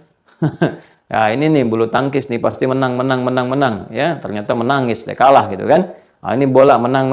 Ternyata menangis, kalah gitu kan. Udah kalah, terlambat, sama-sama ngajak. Naik dari dzambun jadi dzunub. Gini, dzunubun. Baik, maka Allah turunkan lagi sifat yang selanjutnya. Dari afu, ghafir. Terus yang ketiga, namanya Ghaffar. Ghaffar. Ya, Ghaffar. Lihat surat Nuh, ayat yang ke-10. Faqultu astaghfiru rabbakum innahu kana ghaffara. Artinya ada akumulasi dosa tuh di umat Nabi Nuh. Sampai dinaikkan levelnya ke Ghaffar. Level nomor 3. Bukan al-afu, bukan ghafir, tapi Ghaffar. Ya kan? Naik lagi tuh, ada zalimnya juga. Sudah terlambat, ngajak orang lain terlambat, mencela orang lain yang di awal waktu. Tenang aja, itu orang solehnya kecepatan aja tuh. Solehnya kecepatan aja tuh. Padahal biasa aja gitu. Nah, itu udah kalimat-kalimat yang seakan-akan lugu. Padahal di dalamnya mengandung sesuatu yang penting untuk dikaji kembali gitu ya. Nah, jadi dia mencela orang lain. Ada zalimnya tuh. Maka dzunubun ma'azzulmi. Ya, seperti orang lain menyoal yang ke masjid, menyoal orang soleh. Kan di Al-Baqarah 114 kan. Wa man masajidallahi ayuzkara fiha wa man azlamu mimman mana'a masajidallahi ayuzkara fiha, ya, wasa'a fi kharabiha. Siapa orang paling zalim, sudah berdosa, zalim juga, ya, yang menghambat orang lain untuk beribadah di masjid, memakmurkan dan sebagainya dengan sengaja, bukan karena ada ilat atau sebab-sebab tertentu yang dibenarkan oleh syariat. Ada zalimnya. Dzunubun ma'adzulmi, ada sifat yang keempat namanya ghafur. Ghafur. Kurang apa lagi? Ya, al-afu, ghafir, ghaffar, ghafur. Diampuni juga supaya bersih, nggak menyisakan sedikit pun. Nah, ada lagi yang ini berlebihan, israf namanya. Israf itu nggak ada batas. pengen gini, pengen gini. Saya kan sering ilustrasikan gitu kan, ke pernikahan, prasmanan orang sekali, dia 7 kali. Berlebihan gitu kan, israf. Nah, kalau sudah israf, israf berlebihan. Bahkan orang israf tuh gini, kalau orang lain udah berdosa, dia nggak sempat, itu merasa gelisah. Gelisah karena belum mengerjakan dosa orang lain. Ya, jadi komplit tuh. Bohong udah, ini udah, mabuk udah, zina udah, macem-macem. Kayaknya kalau orang lain pernah ngerjakan, dia belum, gengsinya kurang gitu. Muncul lagi tuh gengsinya kurang nih kayaknya. Itu israf namanya. Asrafa yusrifu. Nah, kalau sudah israf, Allah turunkan yang paling tinggi, yang menghapus semuanya kalau hamba ini mau kembali. Dan memberikan harapan, jangan putus asa, tetap selalu ada peluang. Bukan ini yang diberikan, bukan ini yang disebutkan, diturunkan. Rahmat yang dicurahkan. Yang ini. Yang dicurahkan yang ini. Coba lihat surah Az-Zumar, surah 39, ayat 53. Qul ya ibadiyalladzina asrafu ala anfusihim, la taqnatu min rahmatillah. Kalau sudah rahmat turun, semua dosa diampuni kalau mau tobat dengan cara yang benar. Makanya ayatnya dilanjutkan. Innallaha yaghfirudz dzunuba jami'a. Allah ampuni semua dosa sepanjang mau tobat sebelum wafat. Ya, makanya mahal gitu teman-teman. Itu sayang Allah itu mahal. Cinta Allah itu kalau sudah turun, dalam hal pengampunan aja udah nggak ada batas. Asal kitanya mau kembali nggak. Dan ditawarkan tanpa kecuali. Ini kurang sayang apa lagi? Melebihi batas-batas yang sering dibuat oleh manusia. Nggak ada batas bagi Khalik. Karena Allah Khalik, bukan makhluk. Manusia masih ada batasnya. Allah nggak ada batas. Asal kita mau kembali, gitu kan. Makanya saya sering katakan, soleh itu hak setiap hamba. Tinggal kewajiban kita untuk meraihnya. Karena hak selalu bersanding dengan kewajiban. Jadi kalau kita ingin mendapatkan hak kita menjadi soleh, maka tunaikan kewajiban kita. Minimal kita titi jalan-jalan kesolehan itu untuk mendapatkan rahmat. Ini baru ampunan, belum curahan yang lain. Dan kita kan sering ingin mendapatkan ini kan. Di rumah tangga, rahmat kita hadirkan. Bahkan kita ukir nama sendiri. Coba, rumah tangga ingin samara kan. Di antara ra-nya itu kan rahmat. Sakinah, mawadah, dan rahmat. Ya kan? Semua gitu. Sampai nama keluarga tuh rahmat semua. Ya, ayahnya rahmat, ibunya rahimah gitu kan. Ya, adiknya, anaknya satu Rahman, yang kedua Abdurrahman, yang pertama, yang ketiga Abdurrahim. Rahmat semua. Tuh, semua gitu. Bahkan setelah meninggal pun pengen dikasih rahmat juga, almarhum. Marhum tuh yang dikasih rahmat. Jadi ini kita nggak pengen lepas dari ini nih. Dan untuk mendapatkan ini kita harus meraih cinta nih. Sepenuhnya gitu. Rahmat Allah itu, ya ada yang umum diberikan biasa saja. Dapat rezeki itu rahmat Allah juga. Tapi kalau kita ingin percepatan, ingin kuat, ini yang harus diraih. Nah, di antara jalan untuk memohon kepada Allah sehingga dapat percepatan tuh, dapat cinta itu, dapat rahmat itu, ya kan? Dan saat bersamaan kita titik jalan-jalan mengikuti petunjuk Nabi itu, ikuti seperti Allah perintahkan, komitmen syahadat kita dengan wasyhadu anna Muhammadar Rasulullah, ya kan? Kita bersaksi Muhammad itu Rasulullah sallallahu alaihi wasallam. Ya kalau sudah katakan Rasul berarti kita ada komitmen mengikuti. Karena kalimat Rasul melekat dengan teladan uswah. Ya, laqad kana lakum fi Rasulillahi uswatun hasanah. Jadi kalau kamu komitmen Muhammad Rasulullah utusan Allah, ya ikuti, ada uswah di situ. Uswah itu kan teladan yang diikuti. Teladan yang diikuti, ikuti ya, komitmen kita mengikuti. Ya. Tadi Quran surah 33 Al-Ahzab ayat 21. Laqad kana lakum fi Rasulillahi uswatun hasanah. Nah, sekarang apa nama-nama yang melekat yang melahirkan itu? Nah, kalau kita sudah paham akarnya begini, jadi kalau kita minta sama Allah menghadirkan sifat-sifat tadi sambil kita ikhtiar mewujudkan itu sambil dapat, gitu kan? Maka apa yang kita mesti panggil? Ada yang umum sifatnya yang mencakup segala keadaan. 3 namanya. 3 ya. 1 Rabb. Rabb. Jadi kalau Rabb itu umum tuh.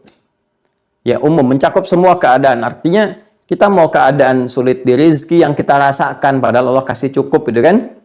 Nah, ada misalnya di masalah rezeki, masalah kehidupan rumah tangga, masalah di pengetahuan, maka kita bisa menggunakan nama yang umum yaitu Rabb. Ya, Rabb. Makanya sering kita katakan Rabbana, Rabbana, Rabbana, ya Rabbi, Rabbi gfirli dan sebagainya. Itu kan ada harapan dapat rahmat di dalamnya.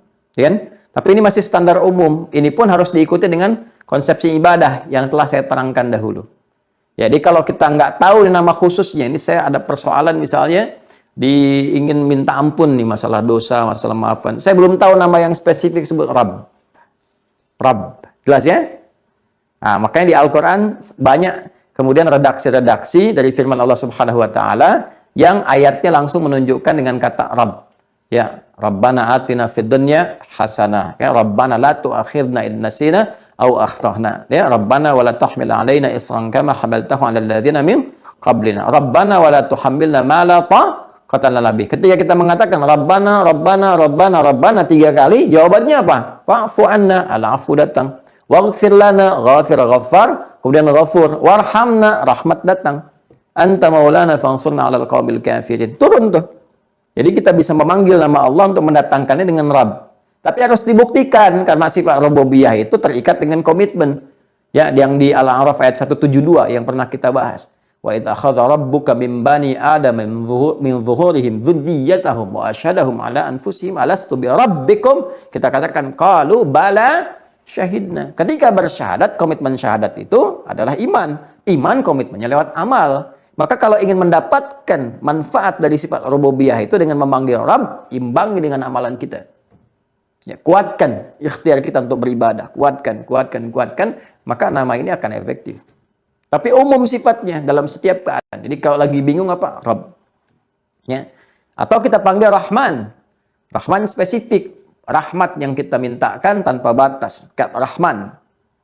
Rahman. Makanya Allah juga menegaskan kepada kita panggil Allah ya dengan nama Rahman. Kalau ingin mendapatkan limpahan rahmat. Dalam suasana kita nggak tahu nih mana yang dipanggil, namanya panggil umum. Rahman.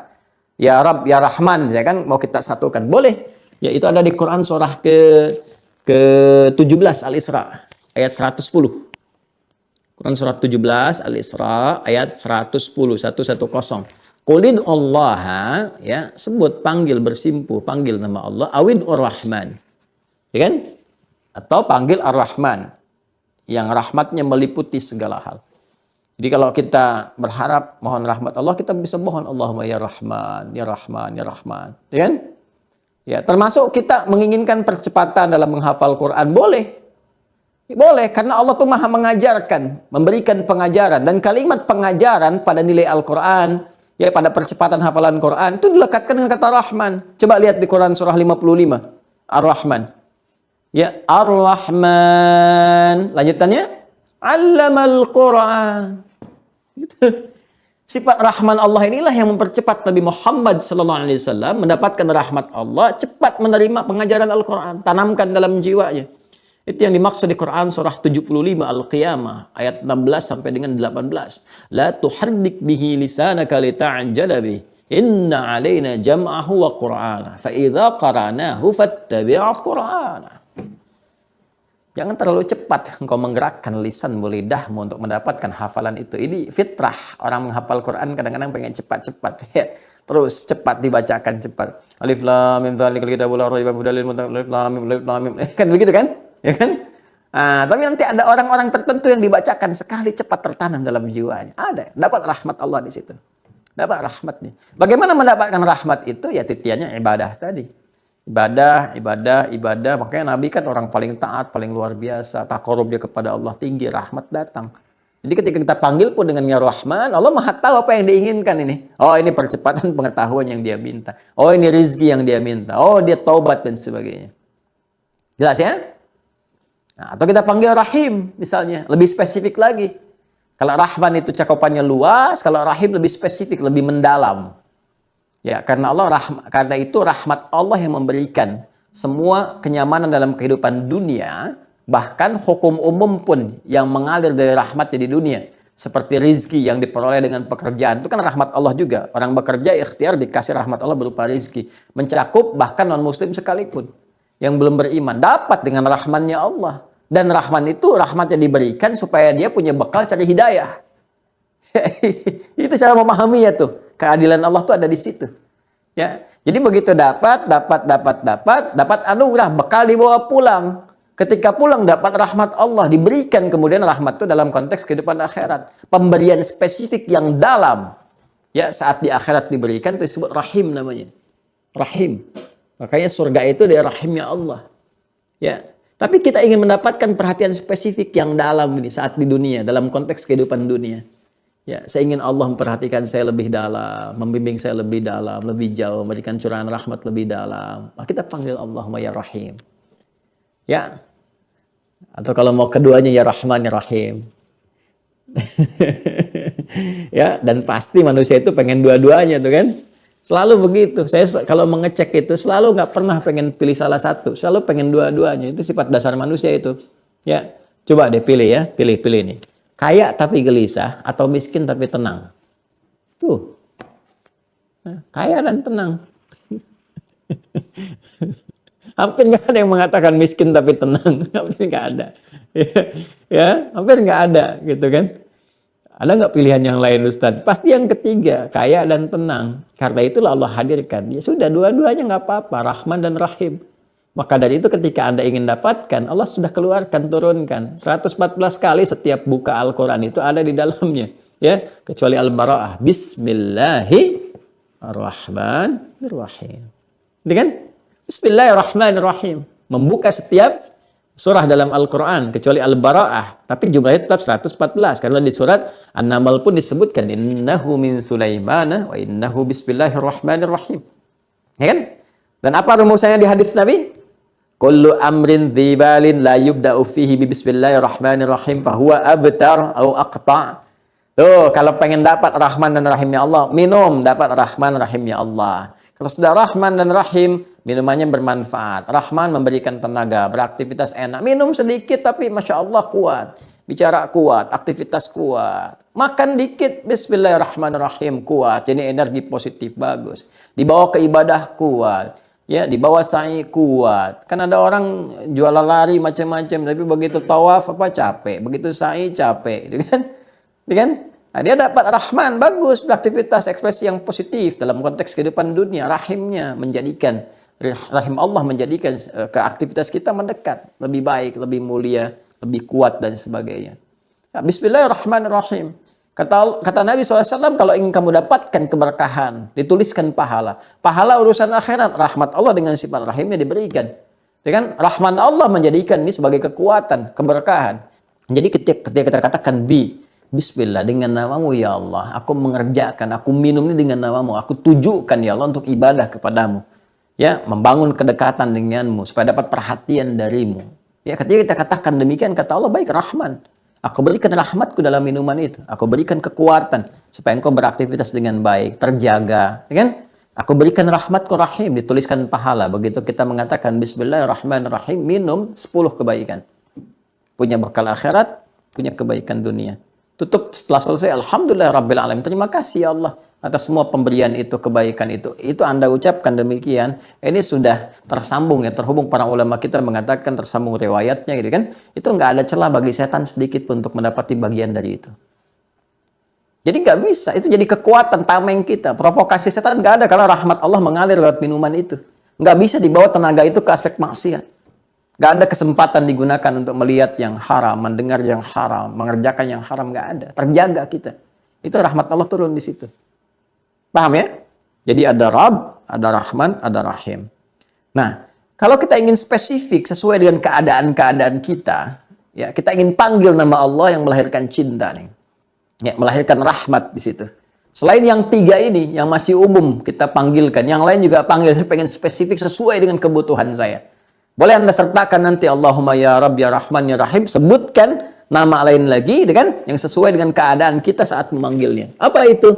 Yang tadi kita baca. Ada Ar-Rauf, ya kan?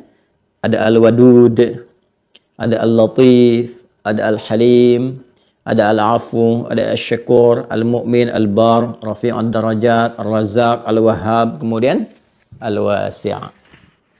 Hah? Nah, kita sering minta tapi tempatnya sama nggak, sesuai nggak dengan keadaannya. Baik ya. Nah, coba kita bahas 1-2 aja dari sini ya. Rauf misalnya. Ya, Rauf. Kita bisa temukan kata Rauf diantaranya di Quran surah ketiga Al-Imran. Ayat 30. Nah, ini pengantar kepada cinta nih. Cintanya kan 31 tuh, Raufnya 30. Yauma tajidu kullu nafsin ma 'amilat min khairin muhdara wa ma 'amilat min su'in tawaddu law anna bainaha wa bainahu amadan ba'ida wa yuhadzirukumullahu nafsah wallahu raufum bil 'ibad. Ada ayatnya? Ya kan? Sudah? Ya, nanti satu saat kata Allah, kalian akan kembali kepada Allah dan setiap jiwa, setiap kita, setiap diri kita akan mendapati semua hasil yang kita tenun dari perbuatan kita. Ya. Kalau itu hasilnya baik, maka dihadirkan kepadanya. Yauma tajidu kullu nafsin ma 'amilat min khairin muhdara. Ya. Yang baik itu dihadirkan, ditunjukkan kepada kita. Tapi kalau kita tahu punya rekaman, kalau itu akan yang kita rasakan jelek, wah kita berharap tuh nggak pengen tampak gitu. Kita berharap menjauh dari kita, nggak pengen ada. Ini normal nih, fitrah kita begitu. Ya kan, kalau di majlis persidangan juga ditampakkan yang baik itu senang gitu. Tapi kalau bukti-bukti yang jelek mau ditampakkan, kita berharap itu menjauh dari itu semua. Nggak pengen ada. Nanti persidangan Allah itu lebih terbuka, lebih kuat lagi. Yang disembunyikan tampak semua. Ya, wa may ya'mal mithqala dzarratin khairan yarah. Yang baik tampak. Wa may ya'mal mithqala dzarratin syarran yarah. Sekarang mau dibungkus sekuat apapun akan terbuka nanti. Semua akan diperlihatkan. Makanya saya sering membawa saripati dari bahasa Al-Quran itu kalau mau miss call pun ya khairan yarah. Jangan sampai miss call-nya yang syarran yarah gitu. Karena akan ditampakkan gitu. Ya tampak dalam satu keadaan itu ditampakkan semua. Nah itu kalau semua ditampilkan giliran yang jeleknya, ya, wa ma 'amilat min su'in tawaddu law anna bainaha wa bainahu amadan ba'ida. Ya, jadi setiap diri kita itu, aduh kalau bisa pengen menjauh dari itu, jangan tampak, gitu kan, nggak pengen diperlihatkan dan sebagainya. Wa yuhadzirukumullahu nafsa. Allah ingatkan nih dari sejak sekarang, mumpung belum meninggal, mumpung belum kembali, kata Allah. Ya, nah, ketika Allah mengingatkan kita untuk menjauhi hal-hal yang melahirkan dampak buruk yang terpublikasikan karena perbuatan kita sendiri di akhirat kelak, dan semua bisa mengakses, ya, perhatian yang dalam untuk menjaga kita dari perbuatan maksiat karena kasih dan cinta Allah yang mendalam, itu disebut Rauf namanya. Salah satu maknanya. Ya, perhatian, sifat kasih Allah yang mendalam berwujud perhatian kepada hamba untuk menjaga hamba dari perbuatan yang beresiko buruk untuknya. Ya kan? Beresiko buruk untuknya. Itu disebut Rauf namanya. Nah, makanya ini bisa kita turunkan. Apa yang kita turunkan? Misal, ya kan? Kalau kita ingin terjaga dalam keseharian, supaya nggak mengerjakan perbuatan buruk yang beresiko, kemudian tidak baik di kemudian hari, ketika menghadap Allah, atau bahkan dalam kehidupan dunia, kita nggak tahu kan yang kita kerjakan ini baik atau buruk. Ya, banyak hal yang kita kerjakan. Ya, kewaspadaan itu kan tinggi, apapun yang kita alami. Nyumbang, niat kita baik nih, nyumbang baik-baik. Tahu-tahu kan kita nggak ngerti, ternyata ini misalnya kelompok teroris, apa, ya, kemudian jadi persoalan gitu kan. Nah, kita mau ngerjakan ini, ternyata bagi sebagian orang itu keliru, nah dan sebagainya. Nah, kita minta petunjuk pada Allah supaya dijaga, supaya baik. Kita mohon, Allahumma ya Rahman ya Rahim ya Rauf. Nah, wahai yang maha memperhatikan terhadap hamba, gitu kan? Jagalah perilaku hamba, jaga sikap dan sifat hamba ya Allah. Engkau yang maha mengetahui, supaya hamba tetap konsisten pada kebaikan. Nah, itu silahkan minta dalam beraktivitas. Mohon sebut namanya Rauf untuk menjaga kita dari keburukan-keburukan, ya kan? Nah, kemudian minta perlindungan, ya, untuk kembali kepada jalan yang baik supaya terjaga istiqomah dalam kebaikan. Misal saat kita mulai bertobat, ingin meninggalkan yang jelek-jelek, kembali kepada jalan yang benar. Ya kan? Saya ingin meninggalkan cacian, ya, makian, pukulan, ingin beralih kepada pelukan, cinta, kebaikan dan sebagainya. Saya bertobat nih, kemarin kasarin orang dengan lisan, ingin baik. Terus ingin terjaga kita supaya nggak tampak yang buruk itu, taubat menghapus, nggak tampak di akhirat. Kita mohon pada Allah untuk melindungi kita, menjaga kita. Kita bisa katakan Rauf.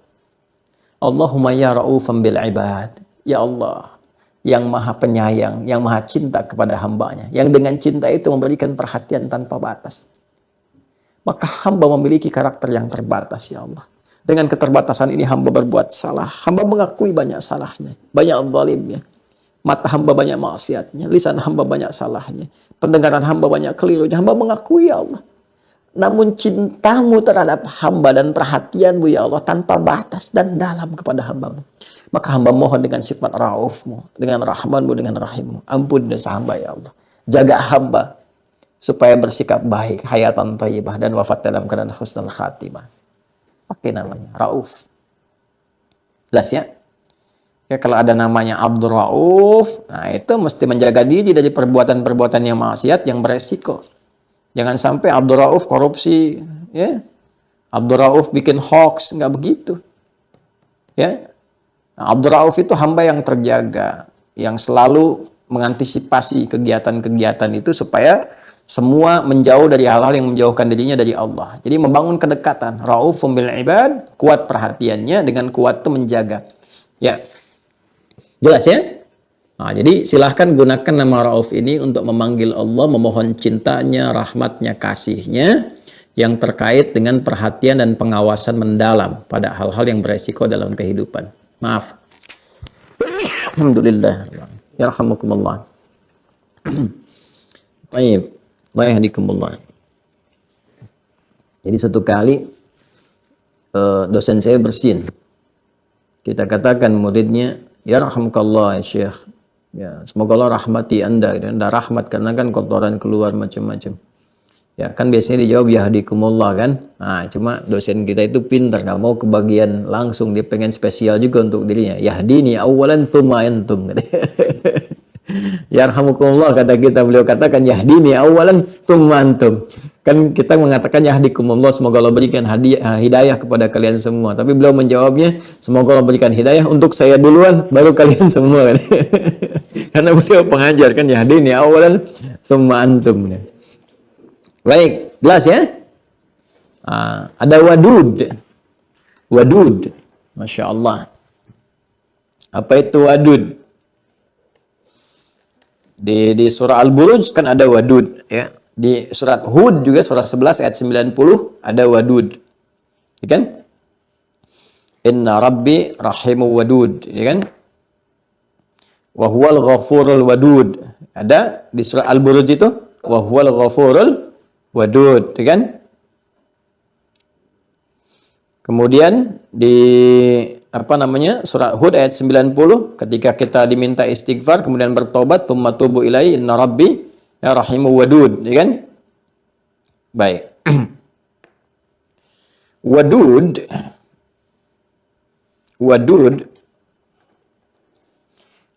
asalnya adalah itu dari kata wud, juga seakar dengan kata mawaddah. Ya, dari sifat wadud ini turun mawaddah. Ya, mawaddah. Kalau bahasa singkatnya, ekspresi kebaikan yang bersumber dari kasih yang dalam. Ya, itu wadud tuh. Asalnya, ekspresi kebaikan ini dasarnya ya, pengertian bahasa ekspresi kebaikan di perilaku-perilaku yang baik, yang terwujudkan, ya, yang bersumber dari kasih yang dalam. Berupa ekspresi, nanti ekspresi ini bisa perilaku, bisa materi, dan sebagainya. Ya kan? Karena di konsep kehidupan rumah tangga, di Quran surah ke-30 ayat 21, ya kan? Selain yang diharapkan tenang dalam kehidupan rumah tangga, sakinah, jadi ada sakinah, ada tumakninah, itu beda. Ya, jadi di aspek lain kita perdalam supaya kita nggak lompat-lompat dulu pembahasan. Ya, kita sampaikan infonya dulu. Di rumah tangga kita pengen tenang, pengen tentram, kita mengharap sakinah. Nanti di ibadah disebut dengan tumakninah, kan? Di zikir, ala bidzikrillah tatmainnul qulub. Selain itu kita mengharap mawaddah. Apa itu mawaddah itu? Mawaddah itu kan asalnya ekspresi cinta yang lahir dari sifat kasih yang dalam, terekspresikan. Ya. Ekspresinya bisa macam-macam, lewat perilaku, kan? Ya, makanya kan hubungan antara orang tua dengan anak, suami, istri, itu kan terekspresikan lewat perilaku. Ya, bagaimana ayah menggendong anak, kelihatan cara menggendong itu kan ekspresi sayangnya beda, cara menggendong nggak kasar, lembut, kan? Itu kan ekspresi sayang, dalam cinta. Ya, diekspresikan dalam bentuk perhatian, ya, dalam bentuk perilaku. Maka cara gendong, sayang, kata-katanya, Ya, sayang, cucup ya, nggak usah nangis ya, kan? Beda kan? Cucup antara ke ayam dengan ke anak kan beda. Ke ayam, ke anak kan tidak begitu. Ada orang tua ayah ke anak manggil, kan nggak begitu, kan? Nah, ekspresinya kan berbeda gitu. Panggil, keluar, peluk, gendong, main-main, ketawa bareng-bareng. Suami istri juga begitu, ada ekspresi dan sebagainya, ceriaan. Itu gambaran cinta. Ya kan? Ada lewat materi juga. Makanya materi disebut dengan maddah. Ya, bisa ditafsirkan mawaddah itu juga ekspresi cinta yang lahir dengan pemberian materi. Ya, ibu kan saat masak makanan ingin menampilkan yang terbaik kan? Itu kan materi. Ya kan? Baik kepada suami, kepada anak-anak, masakannya coba untuk dibuat yang seenak mungkin, tampilan sebagus mungkin. Itu mawaddah namanya. Ya, makanya Anda bermohon kepada Allah supaya di rumah tangga ada mawaddah, materinya sempurna, baik, nggak kurang apapun dari kebutuhan, kan? Datang uang belanja senang, dimasak juga senang, nyaman, suami juga begitu, mencari pekerjaan, dapat penghasilan. Untuk apa? Mewujudkan mawaddah, dari kata maddah, gaji itu maddah. Ya, sandang, pangan, papan itu maddah. Maddah, mawad. Ya, orang mengatakan bahan pokok makanan mawad ghidaiyah. Ya, bahan pokoknya, ingredientnya nih, apa nih? Mawad ghidaiyah. Terus diekspresikan dalam cinta pemberian. Ini ada materi, ada ini, ada itu, ada ekspresi perilaku. Itu mawaddah namanya.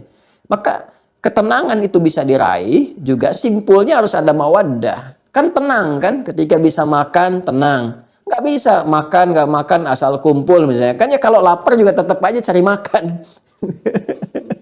Ya kan, tetap aja cari makan.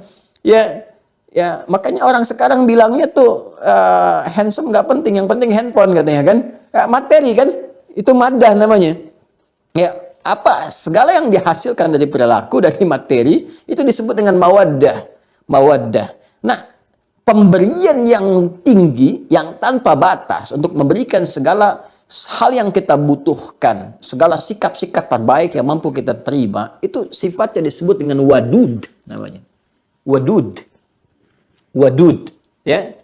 Jadi kalau kita ingin mendapatkan perhatian Allah dengan cepat, yang bersumber dari sayangnya, cinta Allah yang paling dalam, kita bisa panggil namanya wadud. Ya. Perhatian yang mendalam, yang kita menerima dari perhatian itu, perilaku yang bersumber dari Allah, ya, dengan af'alnya, perbuatannya kita terima, tapi bersumber dari cintanya yang paling dalam. Ya. Jadi ada cinta yang mendalam, ada cinta secara umum kan? Anda kalau lihat anak-anak kecil baik, rasa cinta itu muncul kan? Sayang, kita sapa. Nggak ada lihat anak-anak langsung bentak.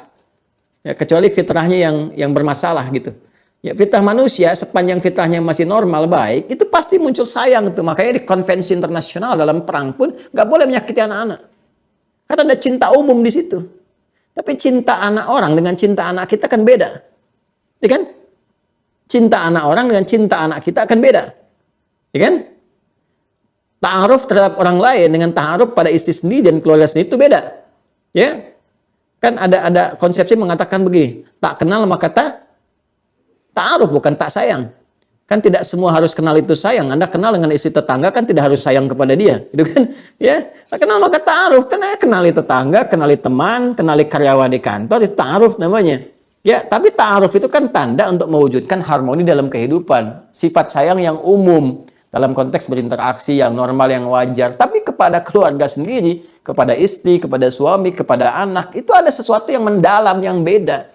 Jadi fitrah manusia karena membawa titisan rahmat yang Allah tanamkan pada jiwanya lewat roh itu, lewat jiwa takwanya, itu terbatas.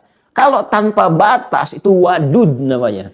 Ya, bersumber langsung dari Allah. Kita minta cinta yang mendalamnya Allah diberikan kepada kita. Lewat segala perilaku perbuatan yang bersumber dengan sifat af'ali Allah kepada kita. Misal, ketika kita salah nih. Ya, saya katakan kita karena saya pun salah. Anda salah, kita salah. Karena masih ada nafsu yang menyemai dalam jiwa kita itu yang harus dikontrol lewat iman.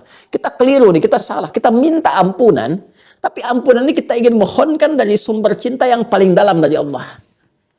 Ya, yang paling dalam sumbernya. Kita ingin minta yang spesial. Ya kan? Maka kita mohon apa? Ampunan yang diberikan Allah kepada kita, saya tadi terangkan kan. Ada ghafir, ya kan? Kemudian ada apa lagi? Ada Ghafar, ada Rahim, ada Ghafur, ada La'af. Kita minta dengan sifat Ghafur misalnya. Ya, karena kalau Rahim berarti maksiatnya tanpa batas tuh.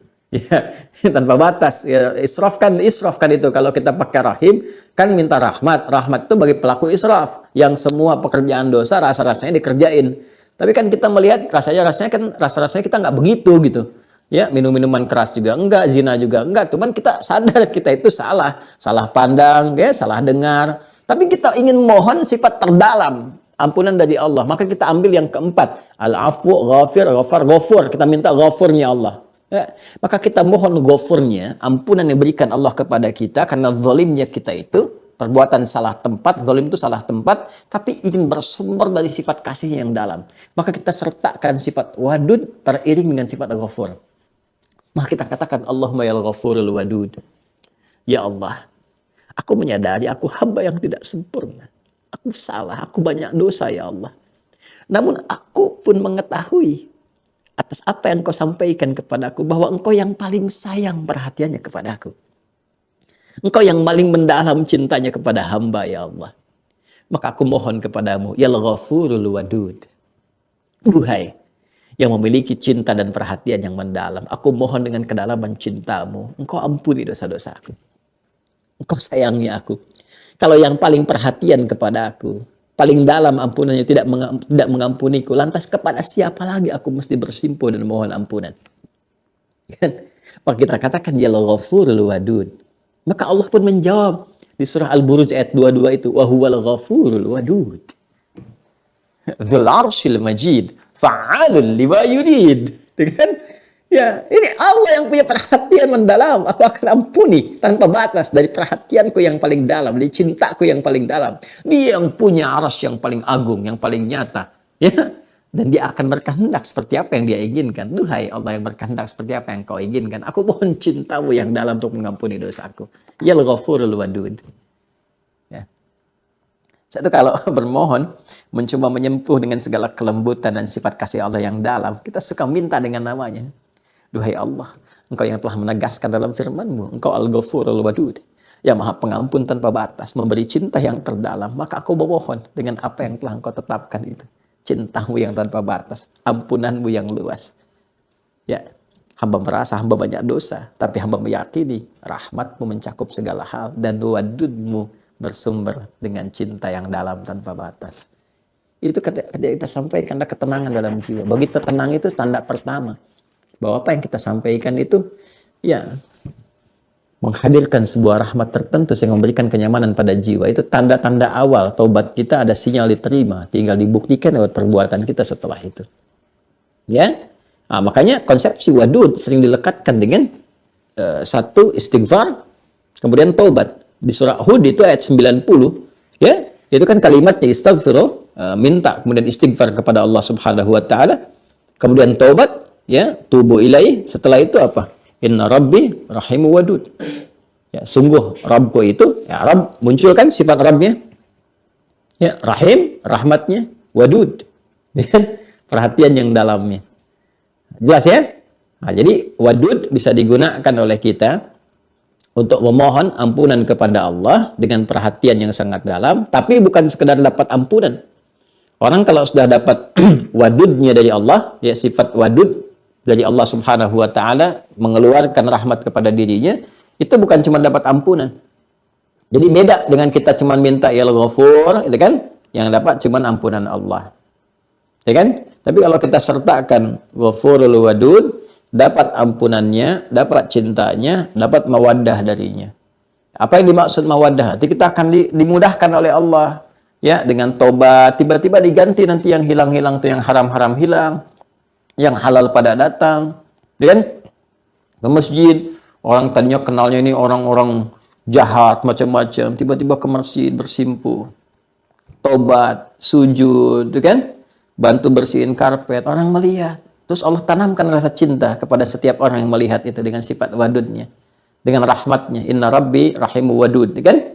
Rahmatnya ditanamkan itu nggak harus langsung pada diri kita, pada orang-orang sekitar. Tiba-tiba orang datang, yang tadinya ke kita nggak mau mandang, sekarang bahkan berkata lembut, ngasih arahan, tiba-tiba mempersilahkan, dikasih ngajak makan, jamuan, besok ngasih pekerjaan macam-macam, diganti yang haram dengan yang halal. Itulah wadud. Itulah wadud. Jelas ya? Nah, maka kalau ada orang yang diberi nama misalnya Abdul Wadud, nah, itu harus terjaga dari perbuatan maksiat. Harus menggunakan harta yang Allah titipkan itu dengan cara yang benar. Jangan sampai salah. Ya, jangan sampai salah tindakan. Ya, perempuan juga begitu. Ya. Ada Aminah Wadud. Ya. Nah, itu jangan salah kelola juga. Ya, kalau hukum Allah tetap gunakan, jangan kreatif. Kalau sudah sesuatu diatur, sudah ada aturannya, jangan terlalu inovatif sehingga merubah apa yang telah ada, bahkan bertentangan dengan nama sendiri. Ya, demikian ya teman-teman sekalian. Yang lain-lainnya silahkan didalami ya, PR. Nanti saya beri PR kepada para peserta. Senin nanti saya tanya apa artinya Al-Latif, gitu kan? Apa artinya Al-Halim? Kenapa Nabi Ismail alaihissalam itu disebut gulamun halim? Ya kan? Tapi Nabi Ishak gulamun alim. Ya. Nabi Ishak itu di Quran disebut gulamun alim, anak yang cerdas. Tapi Nabi Ismail gulamun halim, cerdas dan perasa. Ya. Kemudian nanti Al-Afu sudah saya sampaikan, Asy-Syakur. Apa tuh namanya Asy-Syakur? Ya, nanti kalau ada misalnya di hamba namanya Abdus Syakur, ya kan? Nah, seperti apa ekspresi menjadi Abdus Syakur itu? Jangan sampai namanya Abdus Syakur tapi pembicaraannya, gitu kan? Tindakannya, perilakunya, tutur katanya bertentangan dengan namanya sendiri. Ya, termasuk Abdul Halim, Abdul Latif dan sebagainya. Abdul Latif tapi kasar gitu kan? Bapak kan Abdul Latif. Ayah kan Abdul Latif, kenapa kasar? Yang Latif kan Allah, tapi kan papa hambanya gitu ya. Nanti dibalik itu jangan dengan kata-kata, dengan doa, dengan malam kita mohon. Allahumma ya Latif, ya Latif, yang maha lembut dan melembutkan. Engkau berikan nama kelembutan bahkan kepada suamiku dengan nama yang indah Abdul Latif. Ya Allah, dengan segala kekuatanmu, dengan segala keagunganmu, dengan segala kelembutanmu, mohon tanamkan sifat-sifat terbaik dari nama yang tersemai itu ke dalam jiwa suamiku. Anugerahkan kelembutan kepadanya, kebaikan pada dirinya. Lalu setelah itu akan dibimbing. Biasanya bimbingannya sih nggak langsung kepada orangnya, tapi kepada diri kita dulu diberikan jalan. Dikuatkan dulu kitanya. Jadi begitu di sananya misalnya cemberut, kita senyum. Begitu di sananya kasar, kita lembut. Nah, itu sikap-sikap itu nanti akan melembutkan. Tanpa sadar itu bagian dari doa kita. Jadi ada skema jawaban dari doa itu nggak langsung kepada objek yang kita doakan. Tapi nanti diberikan oleh Allah kepada kita dengan hikmah tertentu. Dari sikap kita yang menjadi katalis kebaikan itu muncul. Ya, muncul di objek yang kita doakan itu. Jadi ternyata pembawaannya di sikap kita. Apa hikmahnya? Ternyata untuk memberikan limpahan pahala kepada kita. Pahalanya banyak dikumpulkan. Kalau langsung diberikan pada dia kan cukup pada doa pahalanya. Tapi kalau diberikan kepada kita untuk bersikap dan dengan itu jadi memberikan asar, dampak kepada jiwanya dan dengan itu dia berubah, maka pahala mengalir banyak untuk kita. Ya. Itu ya kadang-kadang jawabannya demikian gitu ya. Kemudian al-mu'min untuk konsistensi keimanan kita bermohon al-bar kan untuk memohon kebaikan-kebaikan yang melepaskan keburukan dalam diri kita. Bar itu nanti derivasinya kata birrun. Ya, birrun. Jadi kebaikan tuh banyak nanti di Al-Qur'an ada thayyib, ada khair, ada ma'ruf, ada ihsan, ada saleh, ada birrun. Kalau birrun itu kebaikan yang muncul setelah buruknya hilang. Kesolehan yang muncul setelah salahnya hilang. Ya. Kalau melekat kepada diri kita kebaikan itu, kita ini sudah mengoreksi diri jadi baik kan. Terus yang salah-salahnya hilang. Misalnya lisan yang kasar jadi lembut, ya, kasarnya hilang, lembutnya muncul. Kemudian juga mohon maaf ya, pendengaran misalnya biasa dengar yang kurang baik, sekarang mendengar yang baik, jeleknya hilang. Nah, kebaikan yang muncul setelah buruknya hilang, kesolehan yang tiba setelah salahnya itu ditanggalkan, itu birrun namanya. Kalau melekat kepada pemiliknya, maka berubah nama menjadi mabrur. Mabrur.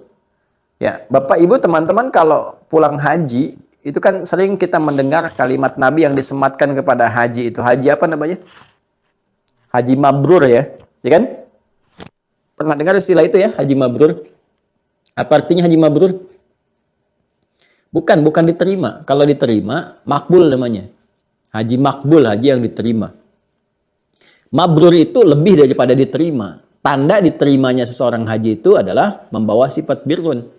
Ya, apa haji mabrur adalah haji yang dapat menghasilkan kualitas orang haji itu berubah menjadi pribadi yang lebih baik. Jadi ditanggalkan kesalahannya saat dia bertobat, ya, wukuf di padang Arafah, menanggalkan dengan jamarat, dia ke Muzdalifah bawa batu-batu sebagai simbol tuh ya. Kemudian dia lempari itu sumber-sumber kesalahan dalam dirinya, faktor internal itu kan, kemudian eksternal terdekat, terjauh, dikoreksi di Muna, dia berkontemplasi, merenungkan, menghilangkan yang jelek-jelek yang salah, pulang jadi soleh.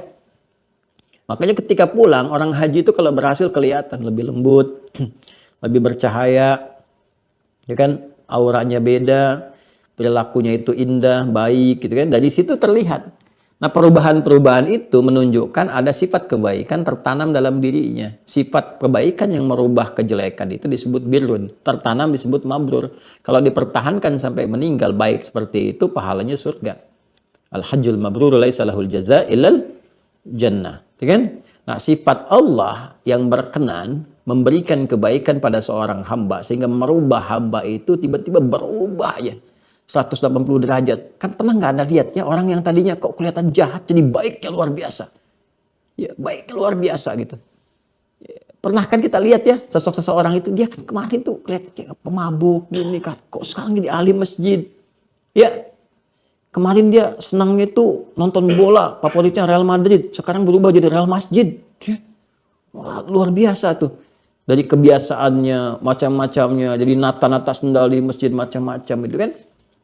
Nah, itu kita nggak tahu kok bisa demikian. Mendapat satu petunjuk, berubah gini ya. Dan sebagainya, Masya Allah. Ya, itu sifat Allah yang berkenan ya dengan kuasanya. Merubah seorang hamba.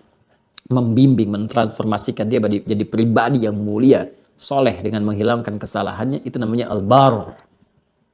Al-bar. Ya kan? Nah, makanya para orang tua itu kan berharap anak-anak itu ya tumbuh menjadi pribadi yang baik, jauh dari kesalahan. Kalaupun ada salah segera ditutup dengan yang baik kan? Ya, masih ingat kalau kita belajar akhlak? Ya, kebaikan kepada orang tua itu namanya apa? Birrul walidain. Masih ingat kan? Birrul walidain. Kenapa pakai birrun di situ? Karena kita sadar namanya anak-anak ya tumbuh pasti ada kesalahan kan, sifat dasar manusia itu salah. Tapi kita menginginkan sebagai orang tua begitu anak itu salah belajar cepat hilang salah dapat baik lagi, salah hilang baik lagi, salah hilang baik lagi, salah hilang soleh lagi. Ya, walaupun Anda beri nama anaknya soleh laki-laki, anak kedua perempuan solihah tetap akan mengalami fase salah. Karena lingkungan akan memberikan pengaruh. Karena itu kita berharap Allah menjaga dia. Supaya apa? Kalaupun ada potensi salah ditutup dengan yang soleh. Sehingga terjaga. Baik terus, baik. Sehingga apa yang terjadi? Pancaran kesolehannya pun diwujudkan dalam bakti kepada orang tua. Maka ada birrul walidain. Turunan pembahasannya di akhlak. Maka kita bisa memohon kepada Allah. Allahumma yal bar. Allahumma ya Rabb. Ya Rahman ya Rahim yal bar. Ya Allah yang maha baik. Yang mampu menanggalkan kesalahan menjadi kesolehan. Ya, mohon anugerahkan kepada aku anak-anak yang saleh. Anak-anak yang dengan kesolehannya mampu membahagiakan kedua orang tuanya, ya Allah. Engkau yang titipkan dia kepadaku, ya Allah, untuk aku kandung, aku lahirkan, aku berikan perhatian. Engkau yang titipkan kepadaku, ya Allah, untuk aku berikan kasih sayang. Engkau yang titipkan nafkah kepadaku untuk diberikan kepadanya. Kami telah jalani semuanya, ya Allah. Namun hanya Engkau yang maha baik, yang mampu menanggalkan semua kesalahan yang tak nampak bagi kami, ya Arhamar Rahimin. Maka Allahumma kami berharap, kami bermohon bersimpuh kepadamu, ya Rahman, ya Rahim, ya Al-Bar, yang maha memiliki kasih sayang yang mendalam, cakupan rahmat yang luas, yang mampu menanggalkan segala kesalahan dan menggantinya dengan kesolehan. Mohon anugerahkan kepada kami anak-anak yang saleh, anak-anak yang baik, yang mampu membawa risalah keluarga dengan titian kemuliaan yang meraih ridha-Mu saat kami kembali kepadamu. Kumpulkan kami dengan kebaikan, kemuliaan yang Kau tetapkan dengan sifat-sifat agung-Mu. Kalau hamba bermohon kepada yang maha bisa merubah dengan segala kebaikan, dengan sifat barnya yang mampu menitipkan, memberikan, menanamkan kemuliaan dalam jiwa setiap hamba. Belum mampu juga ya Allah kami mendapatinya, lantas tunjukkan kepada kami dengan cara apa lagi kami mesti memohon. Wah, itu kalau dipanjatkan tengah malam setelah tahajud itu enak gitu. Minimal hati kita itu tenang. Habis itu lihat ya anak-anak.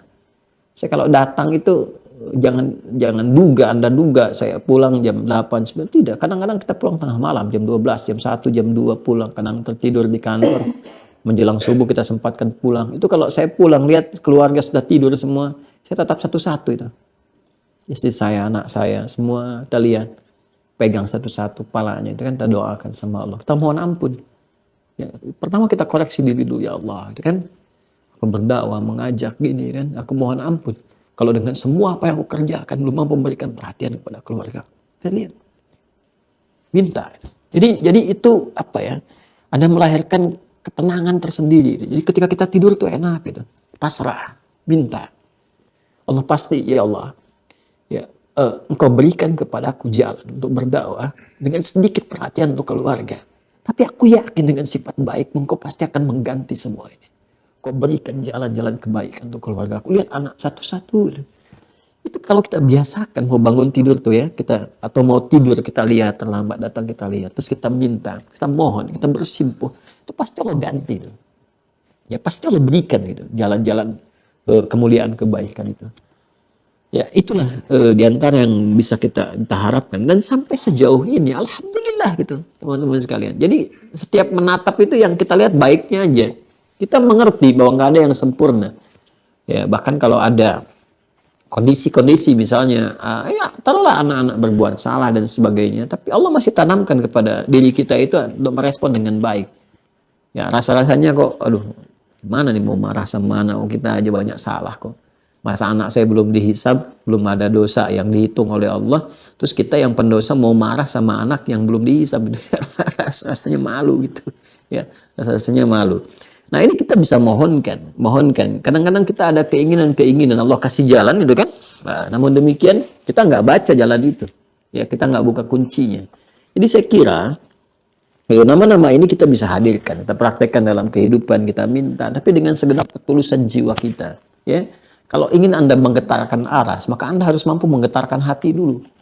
Ya, jiwa Anda dulu getarkan dengan bahasa-bahasa yang khusyuk, kalimat-kalimat yang baik. Rasakan, pelajari ilmunya, dalami, baru Anda minta. Getarannya kuat gitu ya, mengguncang aras itu dengan sangat cepat. Ya. Kemudian juga ada rafi'ad darajat gitu ya. Ya.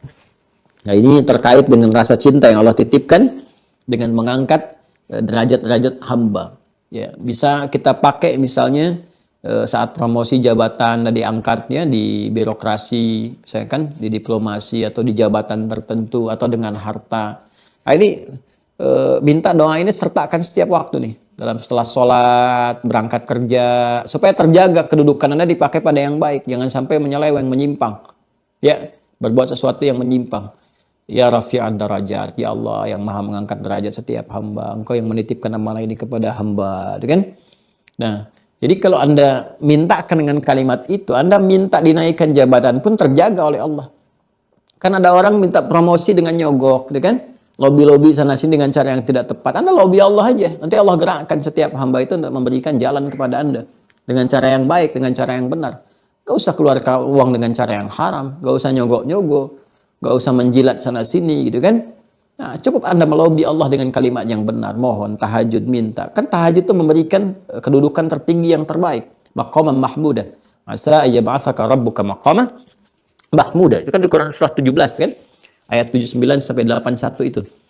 Ya, ketika Allah menyampaikan wa minal laili fatahajjad bihi nafilatan laka asa ayyab'atsaka rabbuka maqaman mahmudah. Setelah maqam mahmudah diberikan tempat terbaik kedudukan. Jadi apapun Anda di birokrasi misalnya, jadi yang tertingginya, ya, atau misalnya di jabatan tertentu punya kebijakan, mohon ya rafi'an darajat, ya Allah yang mengangkat derajat pada seorang hamba dan sebagainya. Minta bimbingan, mohon berikan aku ya Allah supaya amanah ini aku gunakan sebaik-baiknya, tidak menyimpang dari kedudukan. Ya Allah, aku takut ketika Engkau berikan titipan kedudukan kepada aku, ketika dihisab aku tak mampu mempertanggungjawabkannya. Mohon bimbing hamba ya Allah. Engkau angkat aku, engkau berikan kepercayaan, engkau berikan amanah kepadaku, engkau pula yang memiliki bimbingannya. Maka mohon berikan bimbingan itu kepada aku, sehingga dengan itu semua aku jalani titipan itu dengan baik, sesuai dengan apa yang telah engkau kehendaki. Minta. Bisa dengan harta. Jadi kalau harta udah diberikan, jangan dipakai pamer. Karena harta itu dititipkan untuk mengangkat derajat Anda di sisi Allah. Kalau mengangkat derajat manusia gampang. Sama manusia itu, maaf ya, dengan kerja keras saja kok dapat ya. Jadi kaya itu syaratnya bukan iman. Ya, kaya itu syaratnya ya kerja keras, dapatlah kekayaan itu. Iman itu memberikan berkah kepada kekayaan. Sehingga berkah itu memberikan dampak kehidupan yang baik di dunia, kemuliaan di akhirat untuk mendapatkan surga Allah. Itu bedanya. Ya, jadi kalau Anda diangkat derajatnya oleh Allah dengan harta benda, dapat dari mana-mana, ya ekspresi syukurnya itu dengan cara apa? Ekspresinya dengan gunakan harta itu sesuai dengan peruntukan yang telah Allah tetapkan. Mudah kok bagi Allah memindahkan harta itu ke tempat lain, ke orang lain, atau menghancurkan dalam semalam. Selesai. Gampang kok. Dia udah banyak contohnya. Nah, cuma dikasih kesempatan panjang pada Anda sampai saat ini bukan ingin menunjukkan kesombongan, tapi supaya Anda menyadari itu anugerah bagi Anda, ya, untuk selalu Anda mendekat kepada Allah. Ya, boleh jadi yang lain sudah banyak dengan tenaga, ada yang bisa adzan ke masjid. Anda dikasih Ferrari aja nggak bisa adzan. Orang nggak butuh Ferrari untuk adzan di masjid, dia datang ke masjid bisa adzan. Anda diberi Ferrari aja kan mungkin untuk nyaingin tuh dia tiap hari adzan 5 waktu. Ya kan? Anda dikasih Ferrari, Lamborghini, adzan aja belum bisa, ke masjid belum mampu. Hanya sekedar pegang mic untuk adzan aja Anda nggak mampu. Makanya dikasih oleh Allah lewat amalan lain supaya Anda beramal lewat situ. Rafi'an darajat. Ya kan? Nah, jadi membacanya itu selalu dengan hikmah gitu. Jadi kita tuh tidak menganggap kecil yang lain. Jangan merasa ini harta tinggi jadi tinggi. Enggak begitu juga. Sisi Allah belum tentu. Si fulan mungkin lebih hebat. Ya, Bilal kalau mau kaya gampang. Bahkan sepeninggal Nabi ditawar jadi hakim agung. Enggak diambil. Karena merasa apa? Merasa sudah ditinggikan oleh Allah. Rafi'an darajat itu dengan adzan itu sudah merasa tinggi. Ya, itu Bilal tuh adzan Allahu Akbar tuntas adzan Nabi komennya di like oleh sahabat, di share ke kita. Apa kata Nabi? Kata Nabi, saya mendengar suara terumpahnya Bilal di surga. Dengan adzannya itu terdengar suara terumpah. Bilal yimpulkan, kalau dengan adzan masuk surga ngapain saya kerja seperti Utsman? Seperti Abdurrahman bin Auf. Maksudnya apa ya? Kerja tetap kerja sekedar untuk butuh hidup aja. Toh saya sudah dapat dari lisan Nabi. Alhamdulillah dengan adzan. Jadi beliau tekuni. Itu fikih marbot tuh. Bangga Anda. Dengan adzan tuh bangga. Rizki Allah cukup kan. Nggak ada orang hidup di masjid kekurangan rizki. Alhamdulillah itu. Dapat. Kecuali orang yang selalu merasa kurang. Nggak pernah cukup. Ya selalu begitu. Jadi saya ingin katakan teman-teman sekalian. Rafi'an darajat itu bisa dengan iman. Bisa dengan ilmu. Ya di Al-Mujadalah ayat 11 itu kan. Yarfa'illahu alladhina amanu minkum walladhina utul ilma derajat. Nanti iman itu kan jadi standar. Dibawa ke kedudukan dengan iman semakin meningkat derajatnya. Bukan semakin turun. Ya, jadi walaupun jabatan Anda misalnya nomor 2, nomor 3. Tapi ketika ada iman kesannya lebih mendalam. Begitu purna pun itu apresiasinya tinggi gitu. Masih diingat, masih dikenang. Macam-macam dibicarakan di dunia. Di akhirat diangkat. Luar biasa. Maka kalau udah dapat titipan itu dengan iman, atau dengan ilmu, dengan macam-macam, sebut ya Rafi'an darajat. Ya Rafi'an darajat. Biasanya kalau sudah Rafi'an darajat pakai wasi al-karami. Ya Rafi'an darajat, wasi al-karami. Ya, maksudnya apa? Ya Allah, sekalipun kau telah angkat ya Allah derajatku, alhamdulillah aku bersyukur padamu, maka luaskan kemuliaannya. Karami itu kan kemuliaan. Yang dengan pangkat ini jadi mulia, dengan harta ini jadi mulia, dengan ilmu ini jadi mulia dan sebagainya. Ya. Selanjutnya Ar-Razzaq, Al-Wahhab, Al-Wasi saya sudah terangkan, tinggal kita amalkan. Jelas ya? Nah, untuk hari ini, Masya Allah rencananya 5 ya. Rencana kita indah, tapi takdir Allah lebih indah gitu. Kita berhenti di 3. Kita harapkan besok kita bisa sempurnakan. Tapi karena saya sudah beri pengantar yang cukup dalam dan luas hari ini, jadi esok saya tidak perlu jelaskan lagi pada apa yang telah saya uraikan. Jadi nanti besok langsung saya terangkan ke intinya.